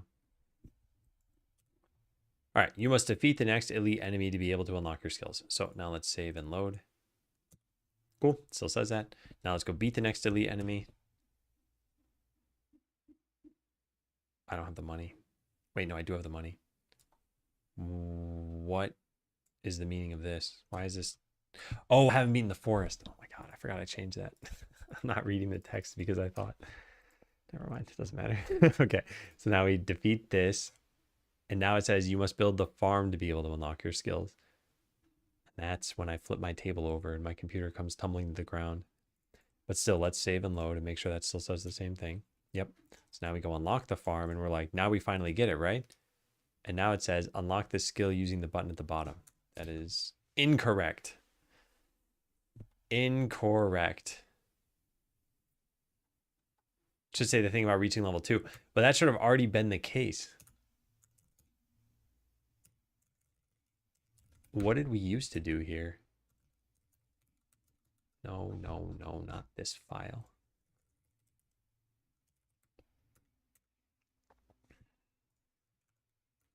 Unlock skill. It's this. Set skill table unlocked. So this thing is set to visible.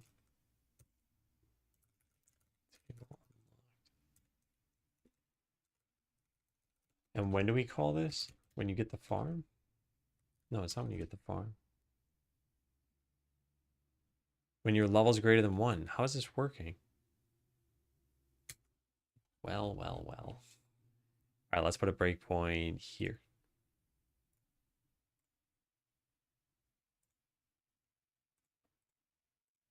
Get skill not unlocked. Oh, that's just not the name of the... Stupid. I think AI typed that one in.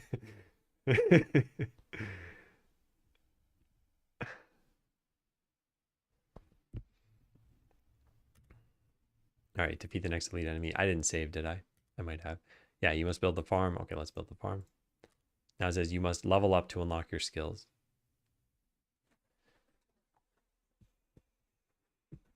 Yeah, cool.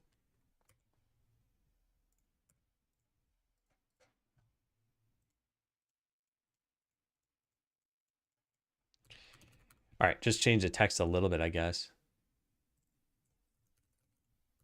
Level up by spending wisdom sludge to unlock your skills.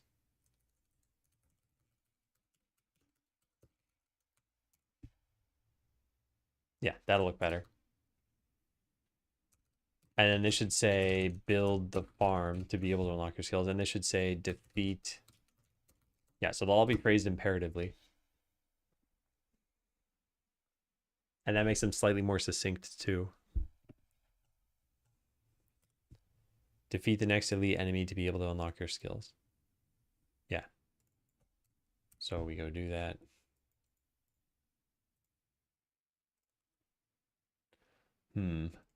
There. Build the farm to be able to unlock your skills. Level up using wisdom sludge to unlock your skills. Skills unlocked. Cool. Yeah. I think that'll make it a little bit clearer for players. It still doesn't actually give you a skill. Oh, man.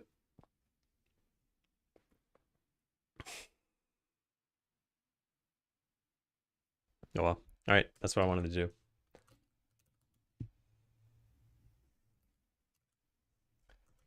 Clarify how to unlock skills. It used to just say...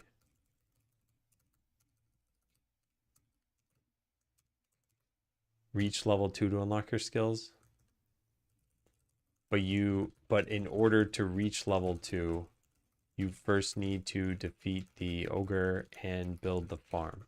Now there are 3 separate messages that show depending on which task you haven't done. Did I look at this? Yeah, it's pretty straightforward. Okay, yeah, that works. Nice. Should probably introduce foraging perks at some point.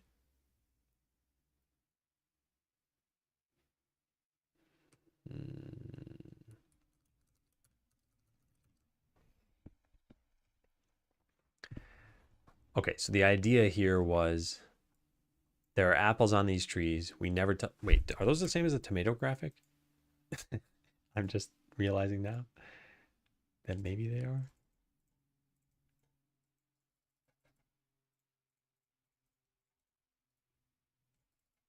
Are any of these tomatoes? No. Ah, there it is. Yes, they are.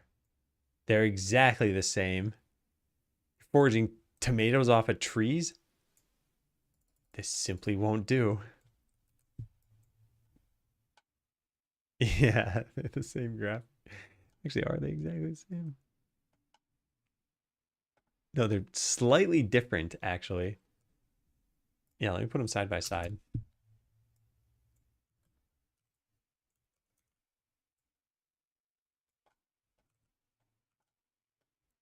Yeah, they're slightly different. You can tell by the highlight here. Tomatoes. This reminds me of Simpsons. What were they called? Tobacco. They crossed tomatoes and tobacco.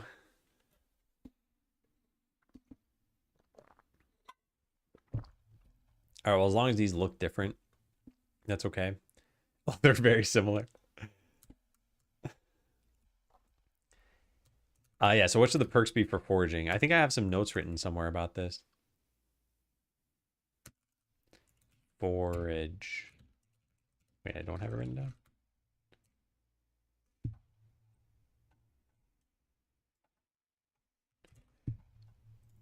Here it is. Any others? No. And then anything in here? No. And what about the word forage? And apple. Apple trees fall off work. I don't think this is it. Yeah. Okay, so here's all the stuff we have written down. Trees can spawn apples that the game never tells you about. Clicking them gives you 1 gold. There could be a player-wide ability that makes them golden and makes them worth 1,000. I mean, I just wrote a number back then, but that's obviously way too much. At that point, it could finally become clear to you that you can click the apples. If this isn't clear enough, we could have an upgrade that gives you the basic spawning. Trees will now grow apples that you can harvest for money.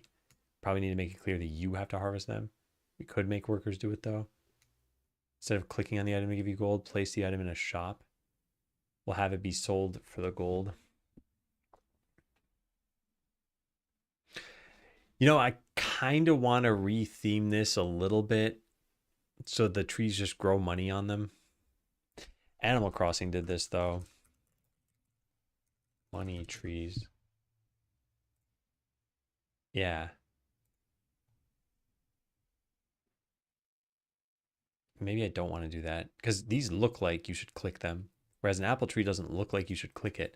Very, very few players have commented on like, oh, you can click the trees and get money because there are literally only 3 trees in the entire game and they always only spawn 1 apple and they spawn them like a minute apart from one another.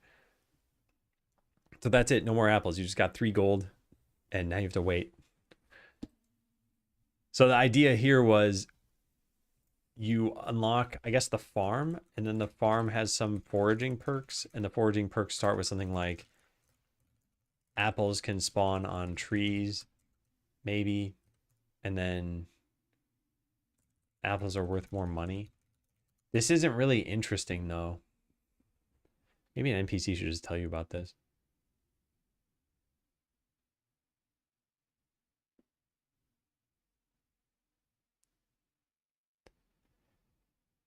The other problem with this is that all of your food goes into the chef slime. So if you got an apple, why would you be getting money out of it? Wouldn't you be feeding it to the chef slime? Maybe if they're bright red, they'll be slightly easier to see. The ease of seeing them, we could... I was going to say there could be a perk that makes them larger. But I guess there's only so large an apple can be before it doesn't look like it belongs on the tree anymore. I don't know. I don't think we tackle this one right now either. It's not really super important. Honestly, even if we just left it at this for the entire time, just 3 apple trees, it's just a feature we never flesh out anymore. It could work. Hey, Lewis, I got a corn keyboard recently from Typeractive and messed up the soldering. You can possibly fix it depending on what you messed up. Maybe add 2 more spawners.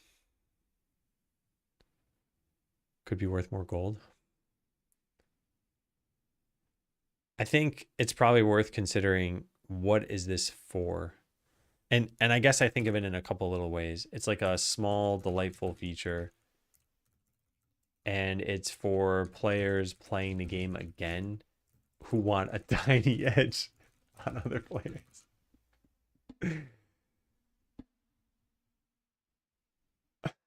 Yeah, that's pretty much it. At least this is where it's positioned now. If we want to change this, if we wanted it to be like every player uses this feature, then we probably do add a perk at some point. And honestly, the other thing we could do is we may just add 1 perk.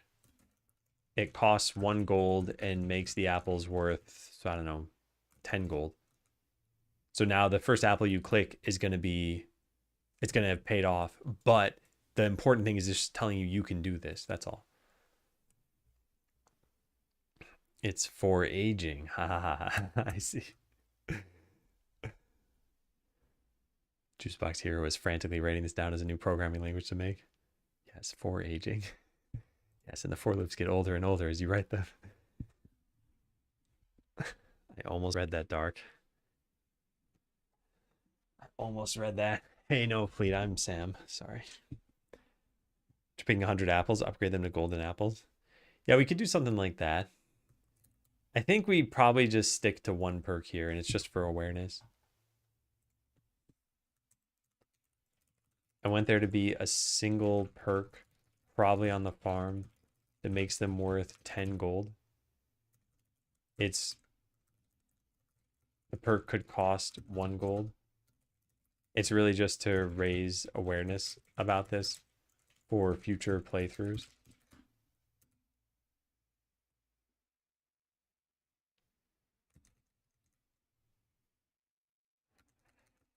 Yeah, the only problem is that all food in the game is fed to the chef slime.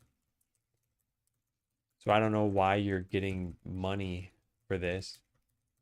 Maybe it feeds it to the garbage slime. That wouldn't make any sense. I don't think we're gonna do this right now. Hey, Karada.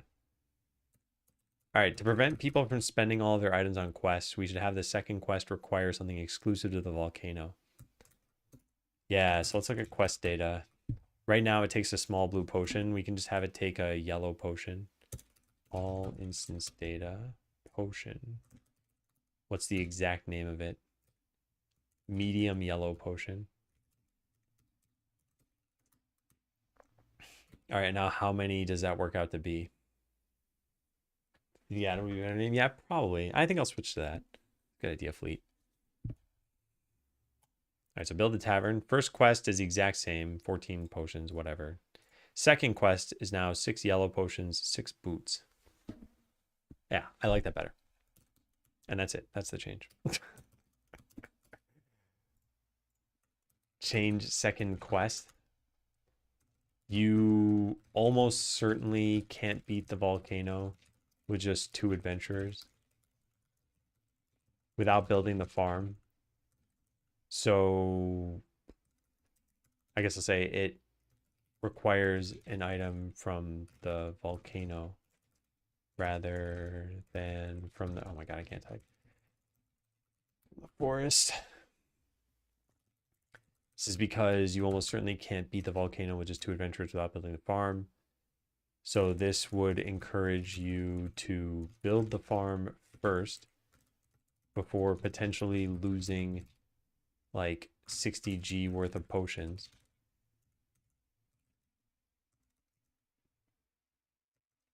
Yeah, that's pretty much it. Let's leave it at that. There is a specs command, but it's got to be typed lowercase. I should probably fix that. All right, that's it. Problem solved. And then minor bug, can't drag a dialog box by the portrait. I think I'll just assign this to Kevin later. It's not very important. All right, these things I'm not too concerned with. Extractor efficiency, and the others tackle them. Hard stop at 5. Oh, it's already 3 o'clock.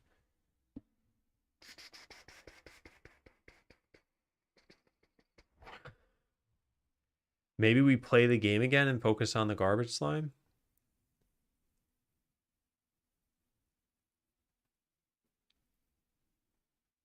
Oh, also, hang on one sec. Let me grab... Hang on, I'll be right back. Okay. I wanted to grab this to play the theme I was thinking of.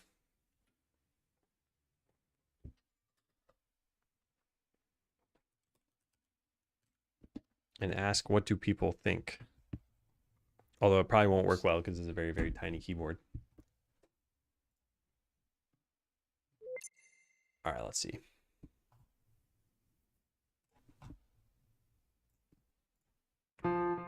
Okay. How does this go? Yeah, I don't have enough keys on the keyboard. But anyway, it's something like this. Oh.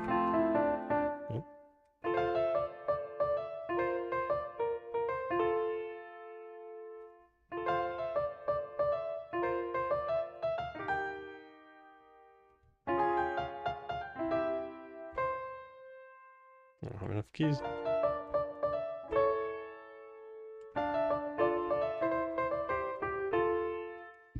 Anyway, does that fit the general kind of tone of the other 3 tunes? Because I feel like it does more than the other stuff that I'd come up with. Hey, Mike, Chris. Anyway, I'll keep working on it, but that's the start of it at least. The reason I was thinking about the music is because I'm about to probably playtest again, and I've heard the tracks so many times. But I think at least having a minute-long delay in between them helps. It's Me Cruz. Okay, hey, Me Cruz.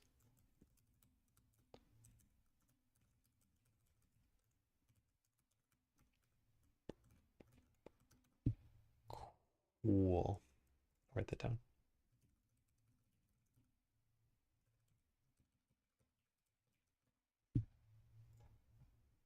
All right.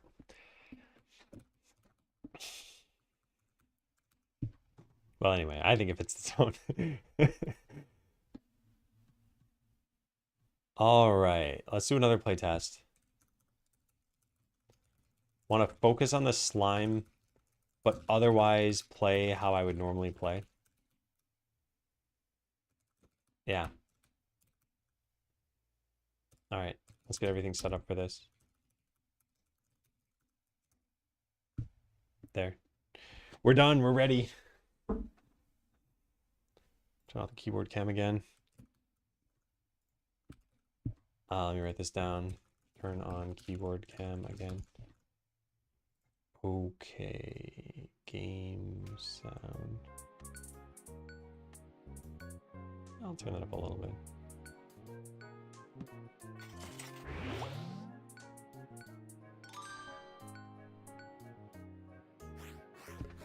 Cool.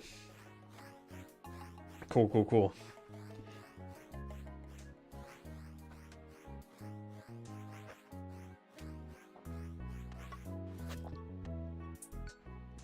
Man, I wonder if we said we already have all the content that the game is going to offer, which we don't. But even if we did, how much longer would it take between now and launch?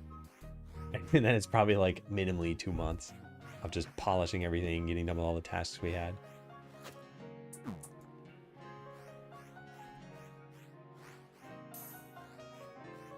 I'm intentionally not picking these up because I need one to disappear, and the only way to get it to disappear is to not touch it myself, because the skeleton, oh my god, I can't talk. The skeleton can't get them both. So this will disappear, and then I can get the garbage slime. Now I can feed this. But I'll actually hold off.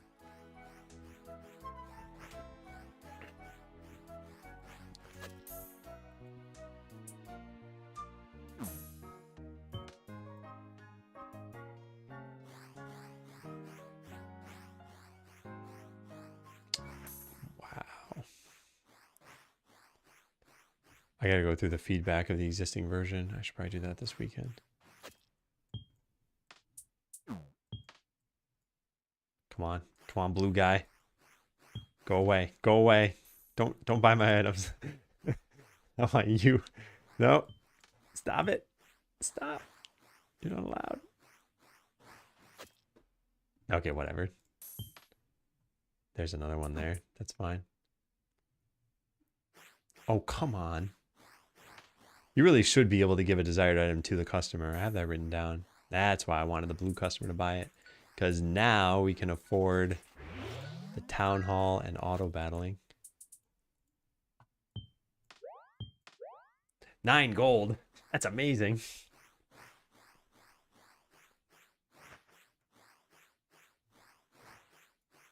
I'll get my extra 3 gold from the apples.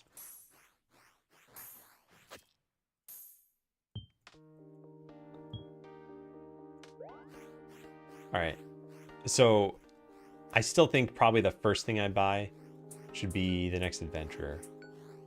That still makes the most sense to me. New players won't know what they should probably prioritize yet, because they don't know how. They don't even know how the game works at this point. Be like, oh, there's another area there, and not realize it's a boss battle.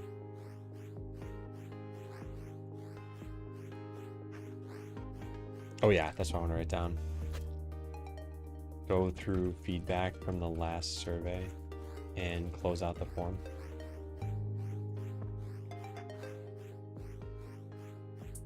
We almost have enough. This battle should bring us to enough. Yeah. Cool.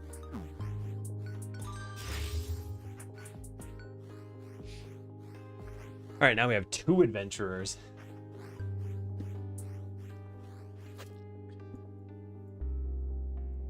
Oh, you know what we could also do? If we beat the ogre, then we'll get the ogre blood potion, which is worth 100, but now possibly worth even a lot more than that. And that'll be the startup capital for the slime getting better. I mean, that's kind of the fun of some of these games, right? It's figuring out what is the most optimal path. And there are things you don't know, and then there are things that you could know, but that are too complex to figure out. There aren't that many variables in this game, but still, yeah, it's more the unknowns part that's gonna bite people. But that's where I think subsequent playthroughs would be nice, and that's where I think having a challenge mode or something would be a good thing to add. Anyway, we're almost at the amount of money we need to be able to unlock this next thing. I don't want to give any of this to the slime, actually. I want customers to just buy this stuff. Unfortunately, that person's leaving.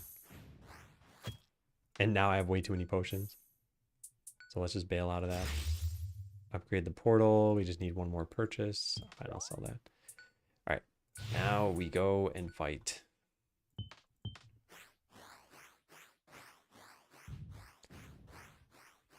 So by the time this battle is won, the garbage slime's hunger meter will be like here, maybe. No, not there. Maybe there. Not even there. It's hardly going up. And that way we can grab this and sell this thing.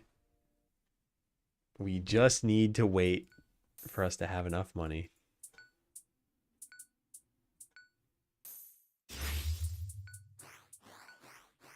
It's currently worth 103.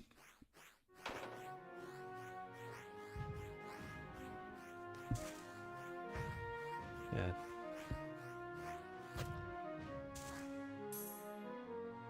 It's gonna rise to what, 140, I think. It's gonna take forever though. I'm just gonna sell this. All right, so now that we've sold it, we can upgrade a few of these things. Let's get 1 of each. Yeah, now I want the farm. But those changes on its own, right there, this will make it so that the slime will just automatically eat a potion every 15 seconds before it disappears. Or really any item, but it's just going to be potions because I'm not going to another location yet.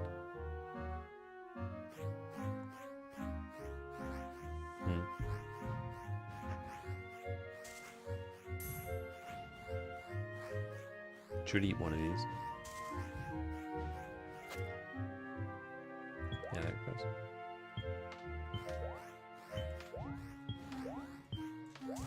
Critical eat for 2 gold. What the waste. All right, farm unlocked. Seeds online.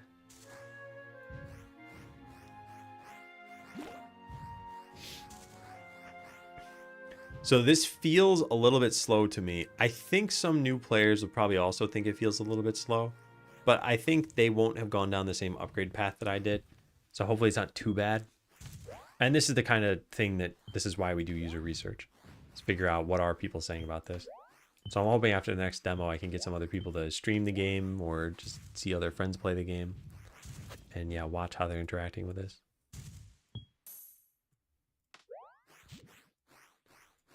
I want the slime to get hungrier even faster. That's 70 gold though. I think upgrading the next adventure is the real priority here. Or getting other customers. Either of those would make sense. In fact, let's go for one other customer. I want to see how long can I hold off on even doing the next location at all. So one more customer. Oops, oh darn it. The icon moved. I had it. I had the customer one there. And now it's a different thing. Oh man. All right, well, whoops. Can't do anything about that. And I don't even need that upgrade right now. We almost have enough for leveling up. Yeah, trolled myself indeed. Okay, cool. So now let's get the mage. And we got the burn ability.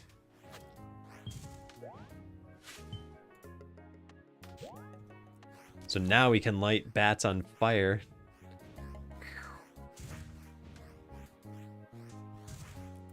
Well, that certainly seems to kill them faster. I mean, we could just compare. We can take the point out of burn if we wanted to.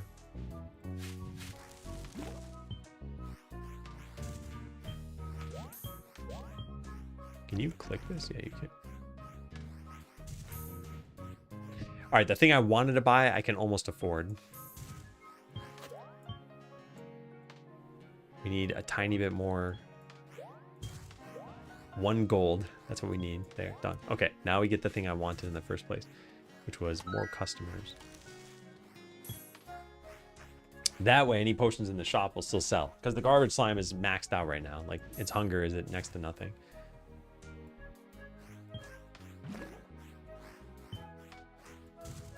I'm beginning to think that this is not the best strategy. We need 25 gold for a skill. Oh, I made of money over here.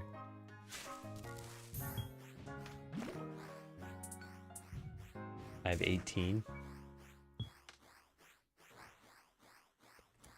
Maybe, no, everything costs too much. Yeah, I think this is a bad strategy. Which I guess means that the garbage slime isn't totally throwing off the game. But spending like 130 gold on it was probably not a good return on investment so far. All right, I can finally afford this. Which is going to barely make the rogue do more damage, right? Oh, I started the battle too soon, I think. All right, they're doing about 3 most of the time and occasionally 4. Now in this next battle, they should mostly do... Oh, I see. We don't know what the damage used to be. I guess we could find out by just starting the battle again like that. Yeah, no, it's just not changing. How much does this say? Oh, this is a different ability than what I thought. Every 15 hits, you expose the target's weakness, increasing damage they take. I don't even think it takes 15 hits to kill them. I guess we're not going to see that.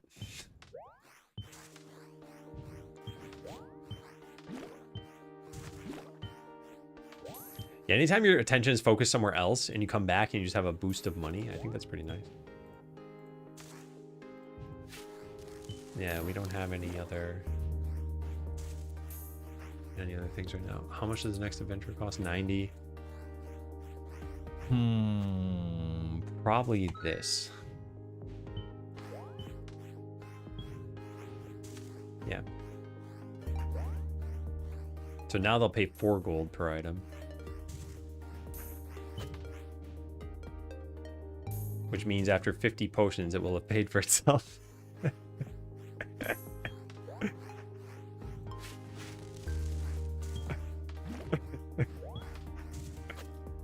Oh man, we're getting like 1,000,000 potions now. Yeah. All right, my conclusion is that the garbage slime is not just a win the game button. And perhaps is just not even all that interesting until, unless we do something like this. It's better to get 1 gold than it is to get 0. And we're nowhere near leveling up again. And we're nowhere near hiring another adventurer.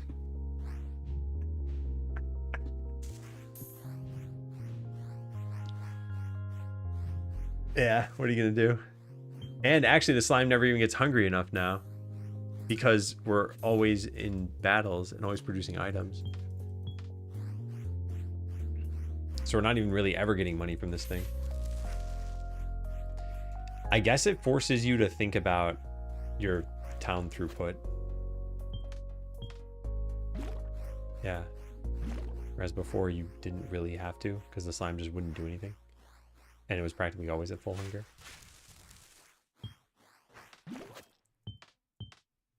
Yeah, this cleared up quite a lot. Alright, well now we can let this disappear. It's a moolah for it.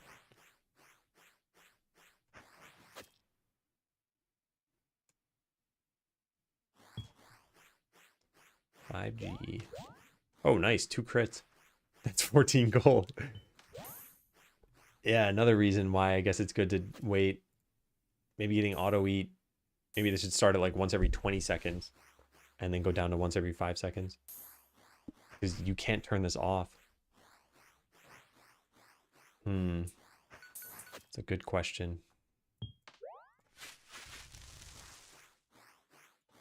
Well, let's get the next adventurer, because yeah, this is supremely slow right now. And let's just leave this battle and go to the volcano. Can we win it or no?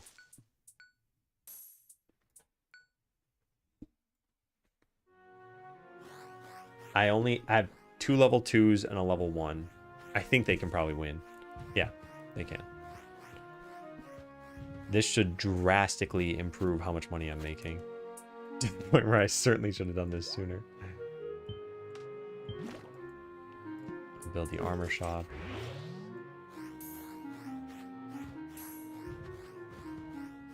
Yeah, these items are worth a lot more. Each forest battle gives you on average 2 blue potions, so a base value of 6 gold.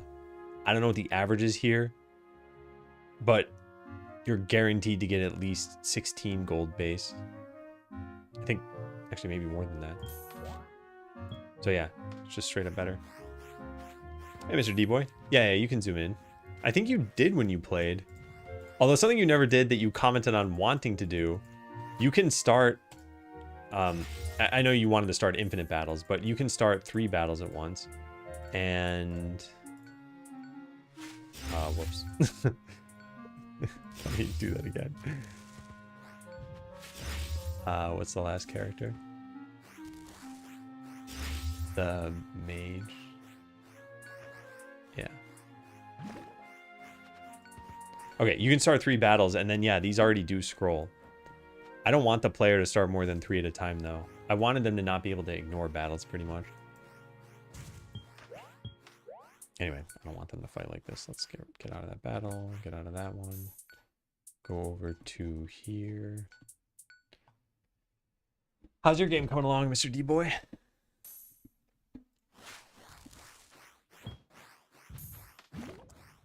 Okay, so we can level up the archer and get a skill. That skill is not very good. So we should probably... Actually, let's just get a different skill then. Forked arrows. 35% chance for them to split. So with that, the archer should do a little bit more group damage here. Yeah, look at that. Arrows are splitting. 35% of the time. And only the white ones, not the purple ones. Still pretty nice. Slow progress. I mean, that's game dev, I feel. The only fast progress is right at the very beginning sometimes. When you're prototyping stuff. And even then, it doesn't look very pretty usually.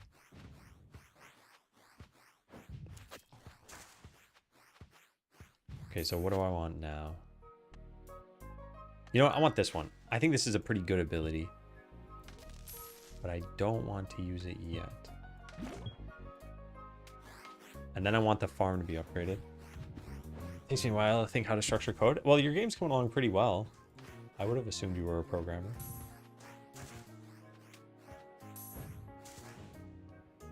All right, these I want to sell myself. These I want adventurers to buy, I guess. And then I want a bigger farm, which costs 100. I wonder how much money I'm actually making. That's pretty good. I guess we turn this off if I want to make money. Yeah, let's do that. There we go. Put that up there.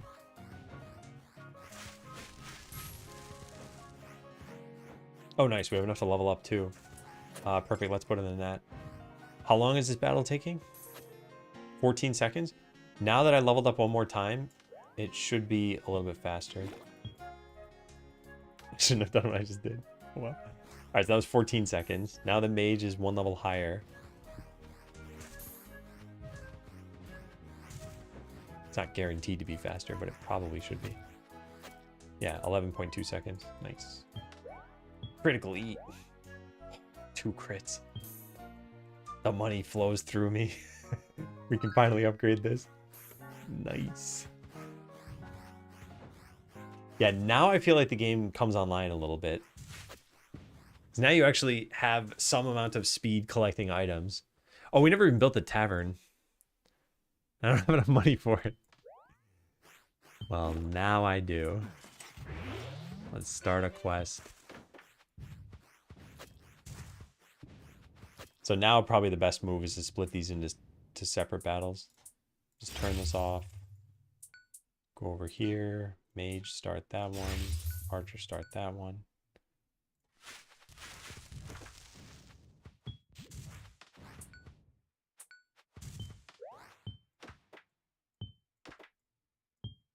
Yeah.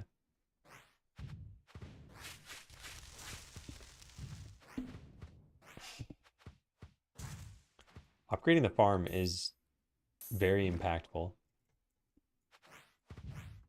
I really, really want to see how some like totally new player plays this game. All right, we have almost gotten it. And there. So now we got our first naked worker. Yeah. All right, close out of this. Close out of this. And just repeat this battle.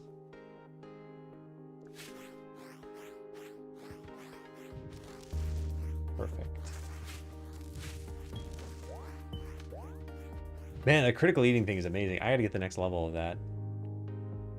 Costs 125. I want it. Gotta get to that point. What can we afford in town perks before that? See, this is the trap in this game, though. Spending money on things when you've got your eyes set on something. Okay, let's turn this off for a sec. Are the NPCs moving? Position, nav region, and agent. Yeah, there's a nav region. We have an entity component system, so they have a nav speed component and a target, like destination component, basically. And then the system will figure out how to get there. And it's the same thing we use for projectiles in the game. They just use a slightly different way of navigating. Oh, I unlocked enough. Ooh, we can do this. Nice. Okay, so that's full value, 45% chance to get 150% of the item value. So if we just look here at the slime, it's going to eventually eat an item on its own. And it might crit. There's a pretty decent chance it does. And give us a lot of money. Oh, these are all going to disappear at once. Let's do that.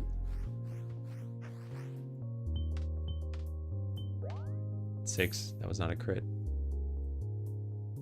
How disappointing. Still not a crit. Still disappointing.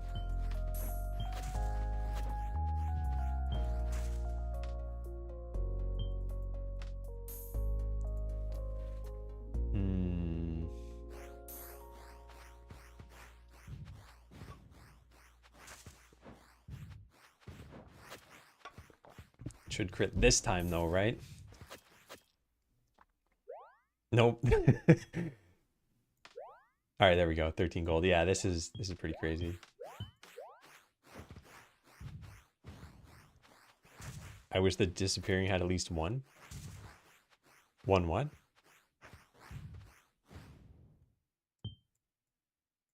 .2 seconds on it? I'm not sure what you're saying.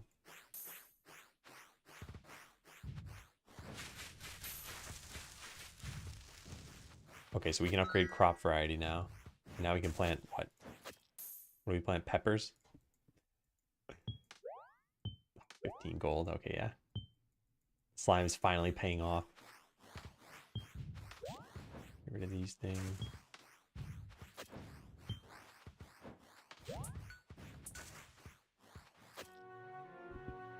One more time on the map before they disappear. I think it's 20 seconds right now. You played a version that was missing two things. One, balance toward the end of the game, and two, this.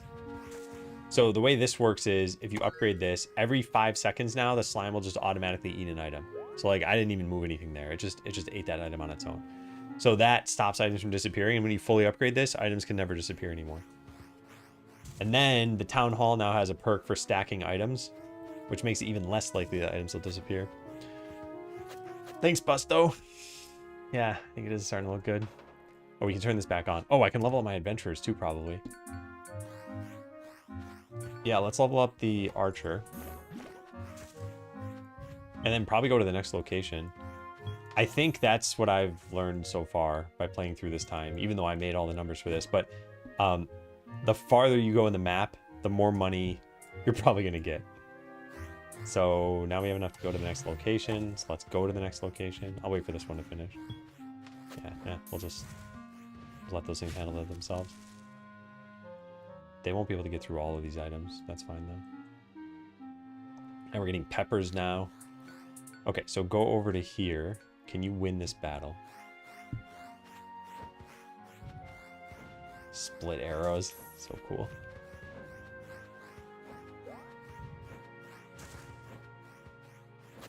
They look like they're gonna win.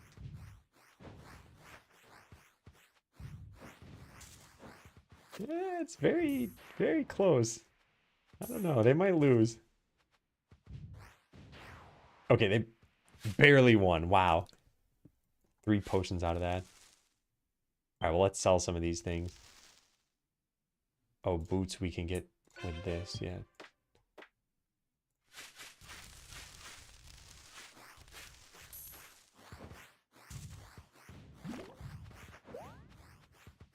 It's all going according to plan.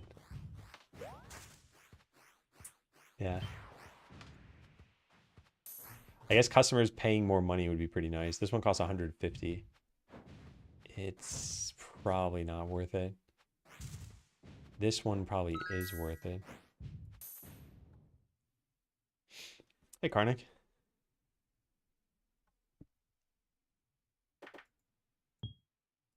I don't need to do this myself. The slime is the best way to get money if it's hungry. It'll pay more than customers will, and it can crit and pay a lot more. I wasn't watching the battle to see if I was losing.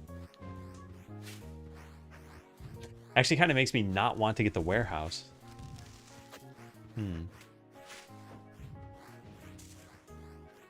My adventurers are like barely hanging in there. Yeah, there, they lived. Okay, cool. So let's try this. No crit. No crit. Crit. All right, that's pretty decent money. Can we get another adventurer? Not yet. Turn this off for a sec. Can we level anybody up? No, yeah, the rope. Oh, nice. Okay, then let's restart this battle. Try it on a laptop? Yeah, I still think you're probably the only person who opened up the game and launched Task Manager first before doing anything else. Oh, I can afford the final perk for this, right? I have 2 perks. I don't want to get that, though. I want to get the next adventurer. Ooh, they better win this. I leveled up the rogue for this.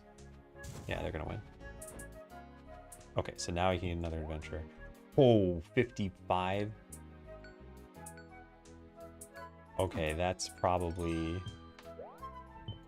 This probably does skew the game quite a bit.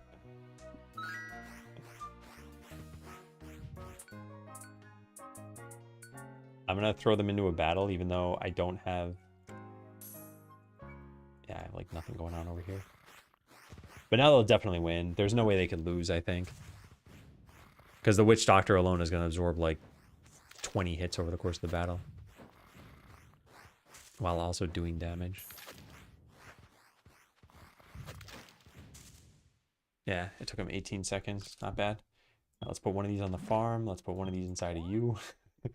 Another one.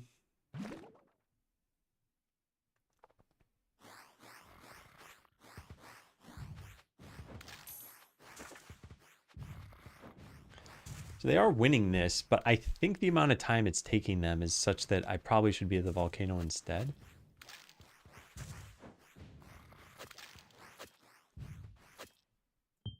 Slime is definitely getting hungrier way faster. And if you crit on the thing when it's at max hunger, then you get lots and lots of money.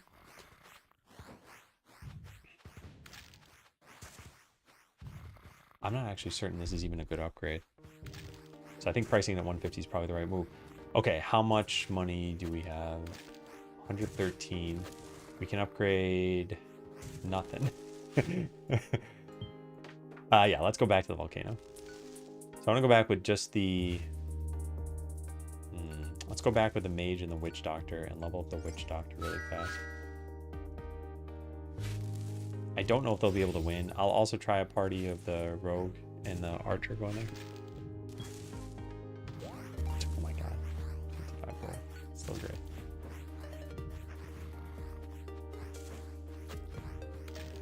Alright, both teams look like they're gonna win. Yeah, they did. Alright, now that's a lot of items.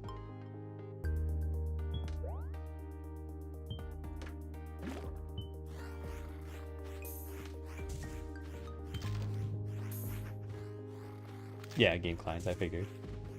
You probably can. I have a good friend at work who's a massive gamer. I've mentioned this game to him and he's always asking for updates. I've told him not to look it up. He'll be a great blind playtester for the demo. He'll give great detailed feedback. Yeah, that'll be great. Do you think that that person would be okay with streaming themselves or recording themselves playing?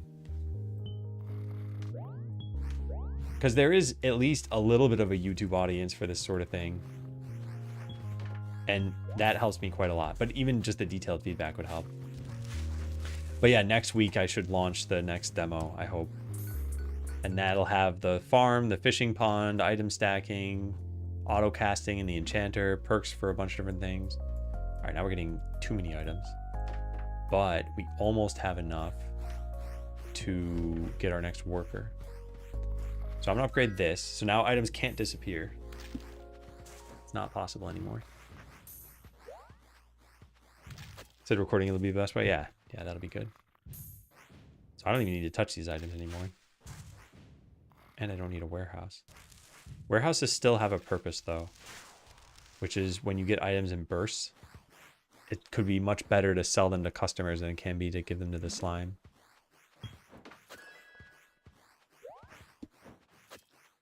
Yeah, auto feeding is great. We could start another quest, but we won't have the items for it anyway. I think the next best move is to upgrade the farm. Yeah. Critical eat.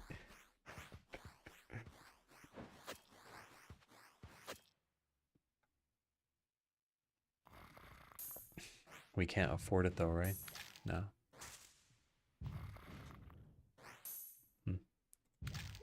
It does have a funny ring to it. I like it. It's a nice effect. Feels good when it happens. Oh, my witch doctor died.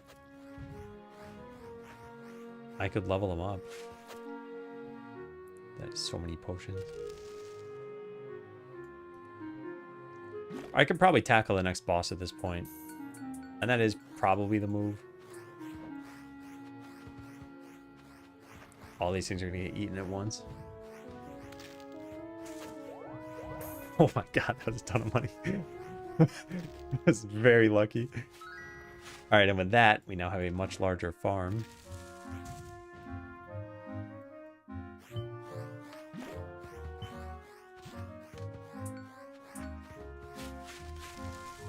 And now we can go try the next place.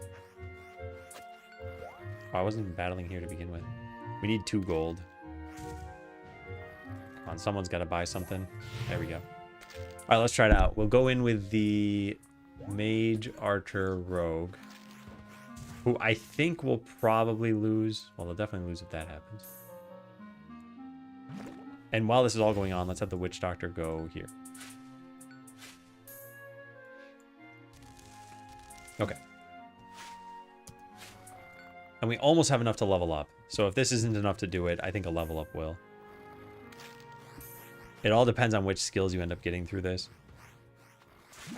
Burn's probably a pretty good choice. But yeah, the Rogue doing extra damage to enemies that are weaker than it is probably bad.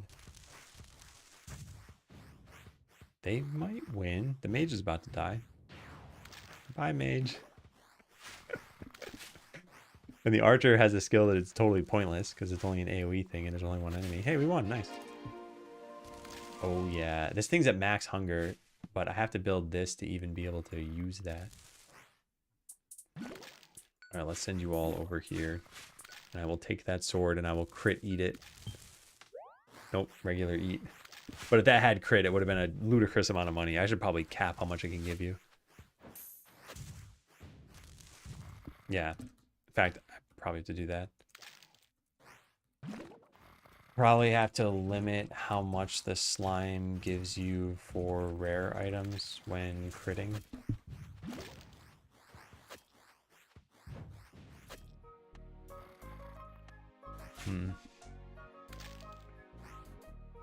I wonder how much we should push you forward in the game. Because that's what it feels like money earning is doing so far. But it's not what feels natural, I think. Level this up. Let's go to the newest location.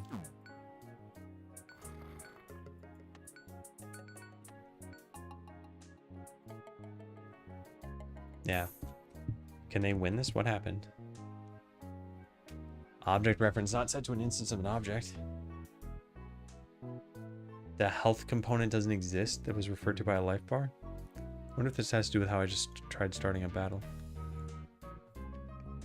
Alright, what's the call stack for this? Pretty much nothing.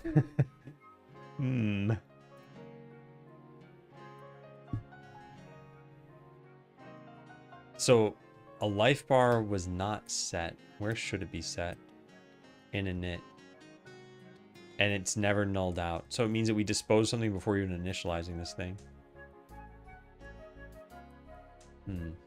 Just curious. Is there any fallout for the player? No, things just keep operating. Oh no, it's just going to constantly do this now? No, it crashed. Okay. Well, that's unfortunate. I wonder how we did that. Hit a crash where we tried disposing a life bar, but init was never called on it. How is that even possible? Life bar. The only life bars we have in the entire game. Actually, this is the only life bar we have in the entire game. And we set it here and initialize it directly inside of ready. Did something else fail before that? No.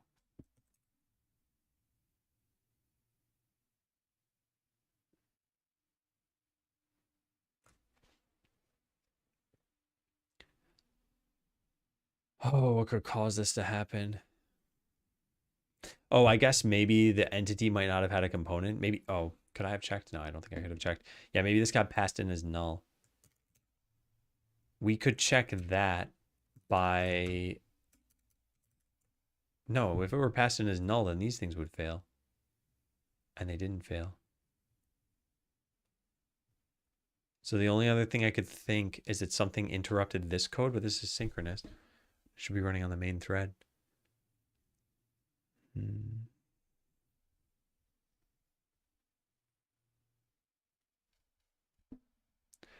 Or this was never called. We had... No, but then what would set the life bar? Okay, this is quite the puzzle.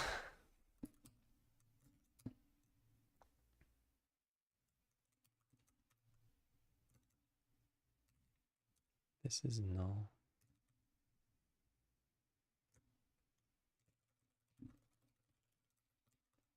Health component is set via init. The life bar is both initialized, or is both like, yeah, I guess like set and initialized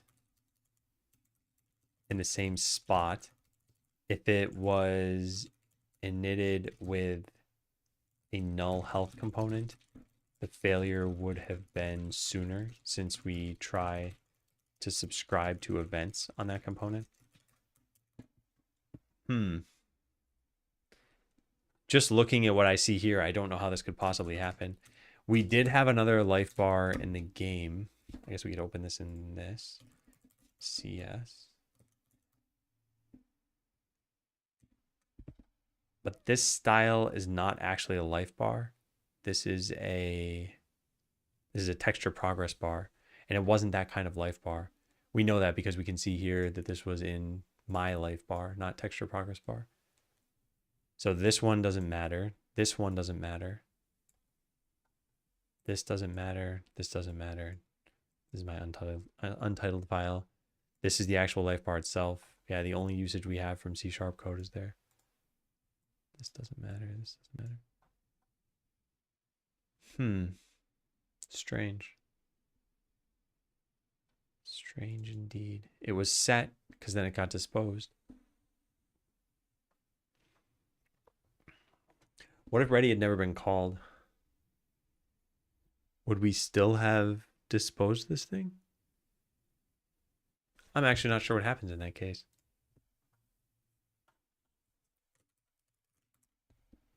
We have a life bar here and it has a script. Yeah, it would still exist in the scene, which means we would still dispose it. So then maybe this was never called. Yeah, that's the only explanation I have for this. Battler never had ready called on it. Perhaps the battler was never actually in the scene tree.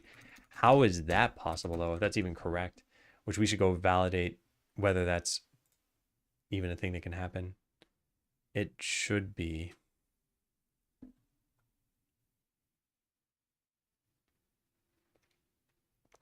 How would we test this? We make a scene that has a node that has a script, and the script has a dispose. Yeah, we just create a battler and never add them to the scene. Dispose will still get called because it's a C# thing. Do we queue battlers somewhere? Summons maybe?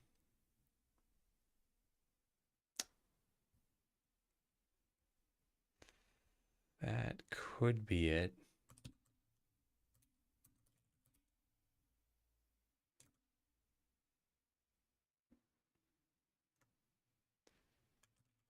Could be for summons. Oh, let me think about this. System.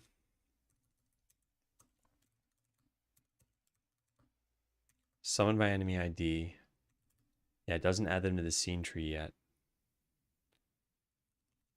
But what, initializes them? Instantiate. Yeah, initializes them. So init is called but not ready yet.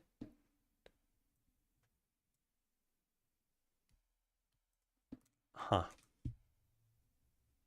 I mean, if we want to fix this, the fix should be easy. We can just check if health component is null and then just not do anything on this. And dispose. Yeah. I don't think we can put this on the... Yeah, we can't do that. If health component not equal is not null, then do this. That'll stop this from ever happening again. But there could be other issues that are going on here. But yeah, I think it probably has to do with the summon. In fact, what if we just never added summons to a battle? Let's delete the fix I just did. And then let's go over to here and summons. It's not called summons. What is it called? Battler is just summoned. Yeah, we just never call this thing. What happens?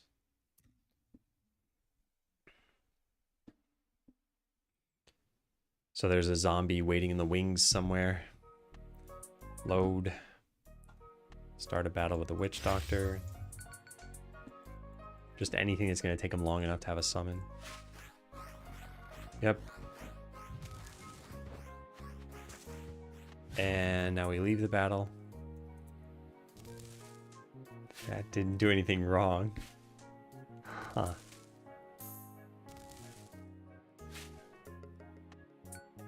Oh, there we go. Yeah, that's a problem.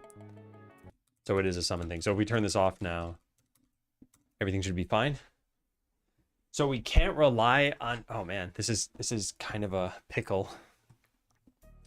Because it means that anything that we initialize might not actually have been initialized. Might not have this in the scene tree yet. Let's try again.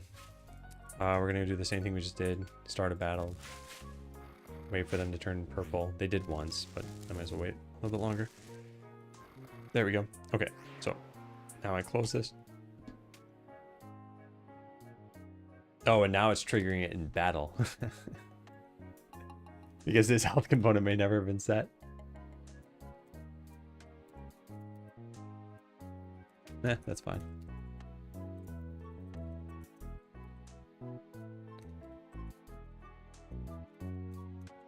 I think this must have been the crash that...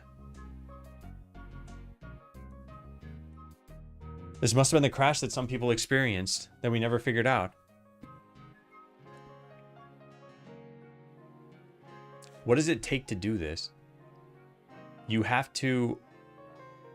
This happens every frame. So before the frame where a zombie gets summoned, which is once every 5 seconds. So if you're running at 60 FPS, then you have a 1 out of 300 and just a random chance. You have to end the battle and then close it, I guess. And probably most people don't leave the battle when it's ongoing, so they wouldn't even ever hit this chance. But then if they choose to, then like I said, it's a 1 out of 300. And that's how, if you're on a 60 FPS display. If you're on anything higher, this is even a lower chance of happening. Interesting. And I happen to hit that here. Very funny. All right, let's try it again. Also good call, Kevin, on the queuing summons. Load. Go into a battle over here. Speed this up a little bit. Yeah, nice, it's fixed. Oh, wow. Well, now we got to go figure out where else could that happen. I guess it's anywhere we have a dispose where we subscribe to something that may never have been called because this may have never been in the scene tree. I wonder if I should write about this in my C# and Godot.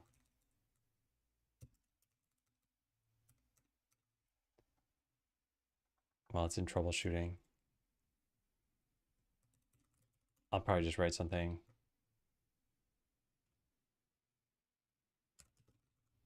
Writing a good dispose function. Wow, what's going on? All right, dispose is built into C#. It is called when an object is garbage collected. But only, doesn't something need to implement iDisposable? I know all the Godot scenes do. If we just follow this up the scene tree, the inheritance hierarchy, I mean. Godot object, yeah, iDisposable. Built into C# and is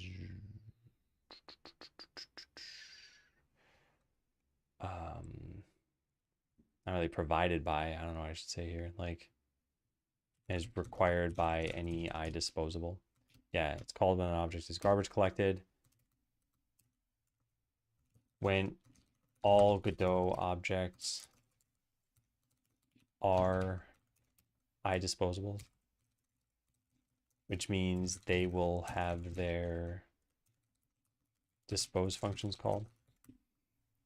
So the problem we had here was that we have a dispose function where we assume that this thing was set because it's set from ready, but it was never actually in the scene tree. And we have the same thing happening over here, I guess. Yeah, this was never set because it was never in the scene tree. make sure to unsubscribe from any listeners. And if you only ever, how do I say this? Keep in mind that some of your member variables may be null, even if it seems like they shouldn't be.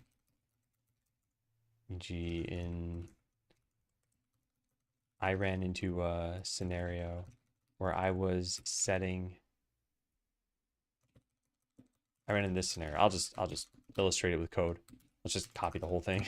Doesn't really matter. All right, so we have a life bar somewhere. Where is that? I probably just deleted it. I thought I saw it. Wait, where is oh, this is a life bar. It's a health component that we have, not the life bar.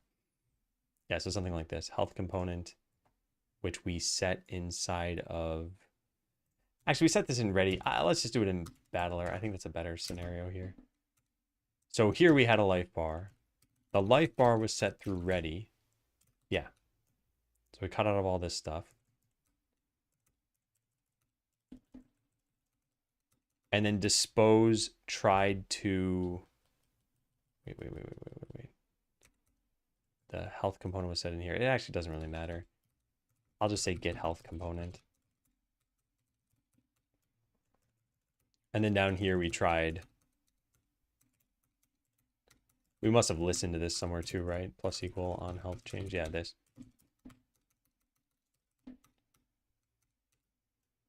All right, and then just delete the rest of that.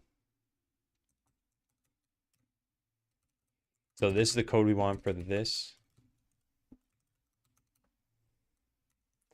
And then the way you tab in code in a bulleted list is just by tabbing it like that.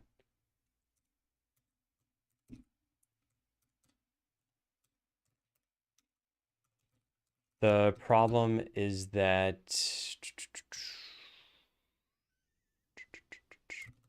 So it looks like... Whoops, it's supposed to say health component. It looks like health component should never be null, but it will be if you never add this class or this battler to the scene tree, which is the only time ready would be called. The fix in this case is to add a null check in dispose and only remove the listener if it was actually set in the first place. Yeah, easy. Okay. Now, how do you check to see if this happened anywhere else? Well, the way I guess we would do this is by searching through all of our dispose methods that we have, which will get tedious, but we do something like this: rg-c5 dispose, type in quotation marks, and I guess search for void at the beginning so we don't catch calls to it, and then pipe all this to pb copy, open this over here, and try to see if we're subtracting from a thing. So now I guess search for minus equals, that we're removing an event listener on something that may not have been defined. So this is not a problem. Build shop tutorial. Could also have a Boolean like has been initialized. Yeah. As this has the town here. Town is set as soon as we create this thing, so this should not be a problem. Party in transit. This is looking through a thing that we initialized with all the listeners, so I think that's fine. Life bar we just fixed. Battler we also just fixed. Where's battler? Yeah, we can get rid of that too. All right, fishing battle system. Fishing battle system. Fishing pond. Oh, you know what we probably should do as a better fix for this is add the summon to the battle immediately and then only show them when they've been summoned. Would that work? Why do we even wait to do this? Just so we don't concurrently modify an array?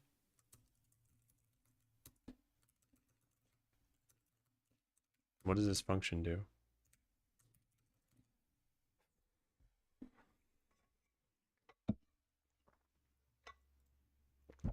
Okay, let's see now. Add battler, fade in, run on ally came to life. And add battler modifies battlers, which is why we couldn't do this. Okay, sure. I don't think we're going to have this pattern anywhere else, but I'm going to look for it anyway.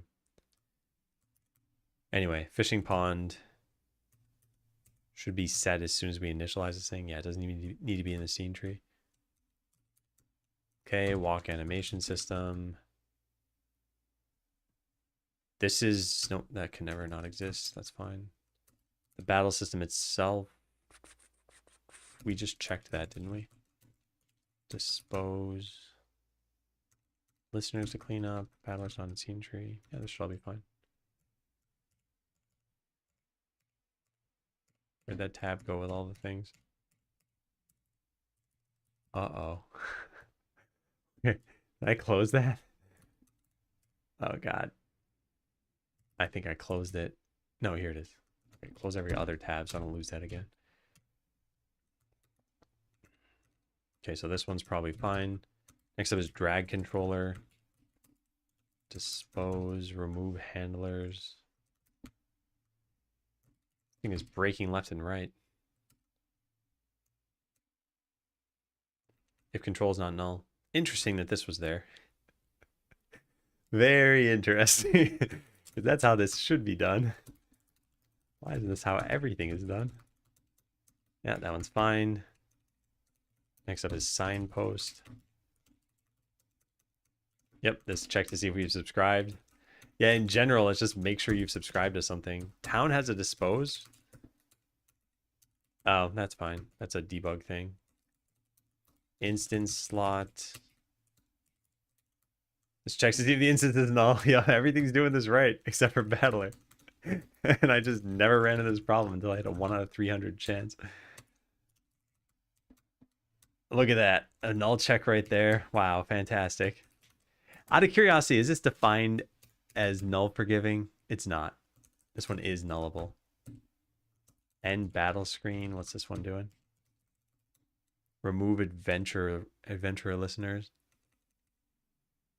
This one's probably not a problem. Yeah, because I don't think the end battle screen is ever not added to the scene. It's rare that we use this pattern, in fact. Maybe we rarely close battle windows. Well, like I said, it's got to be on the frame. So like a summon happens, and then the next frame, we add that summon.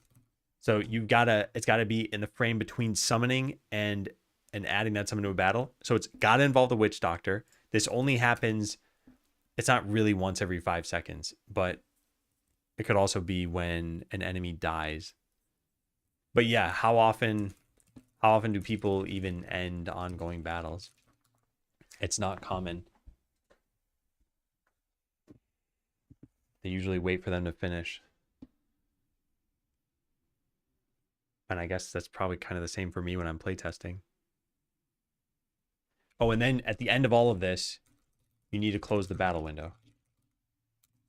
So if you do this stuff, if you even hit this repro and then just close the whole game, you won't see anything go wrong, I think.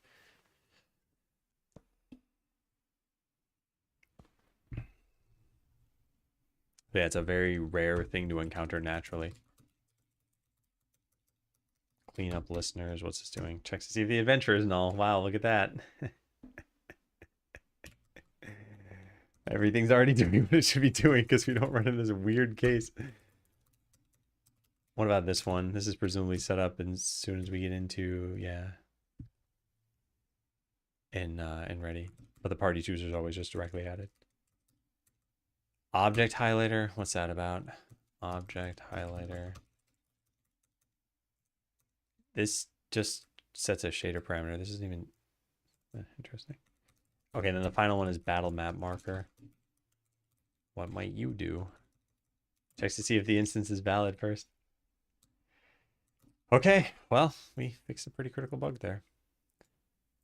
It's not often I fix something that crashes the game. Fix a game crash. Okay, so what's the scenario here? Scenario is incredibly difficult to hit naturally.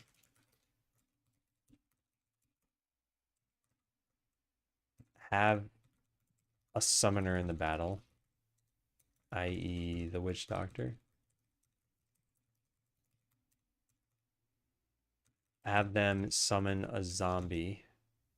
Have them summon something. Before the next frame is processed, end the battle, and then close the battle window. We were trying to... So life bars dispose would crash the game by trying to unsubscribe from null. This is because the life bar was initialized with a null health component.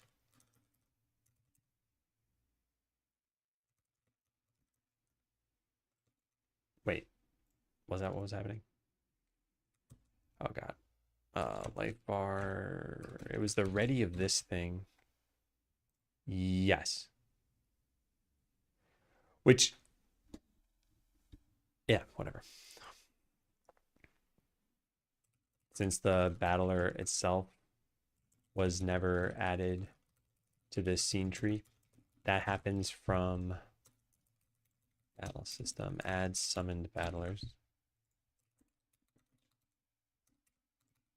Okay, that's that. So our change is incredibly basic, right? Yeah, just null wrap these things. Easy. Okay, cool.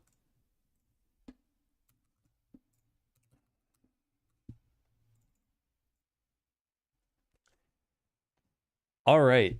Oh, I should have had my keyboard cam on for all that. Oh, whatever. I filled out the journal already, right? April 4th, yeah.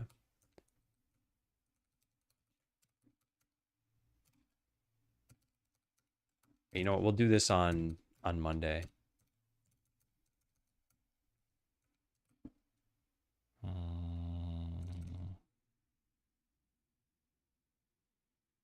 It costs 500 gold to get this. Kind of a late game thing. Sliding gives you for rare items when critting, yeah. Yeah, these are little quick changes. Well, this one's a quick change. Quick change. Okay, I think we're in okay shape, at least for Sunday.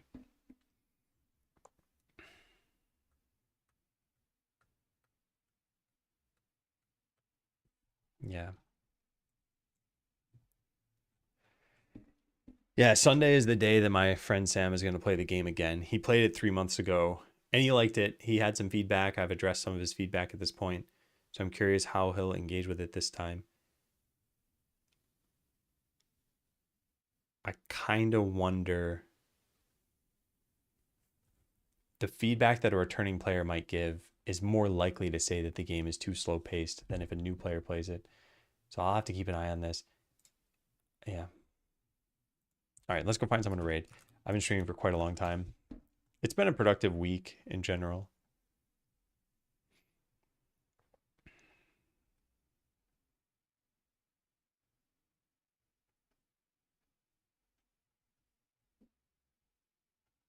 I haven't raided Fern in a while. Let's raid Fern. Yeah. What's Fern doing today? Well, she's on her Be Right Back screen. And I'm guessing Irish John Games just raided? Yeah. I just see the last bit of chat said something like, have a great rest of your stream, gotta head out. And I'm like, huh, usually ends around this time too, right? Oh, she just came back. Okay, let's raid her. Yeah, the sound playing twice, I think, is an issue I have on this to-do list. I don't know if I filed that before already. Well, thank you all for watching. I'll be back on Monday, and we'll hopefully launch this next demo next week. So, yeah. Hope you enjoy Fern's stream, and I will catch you in a few days. Goodbye. Have a great weekend.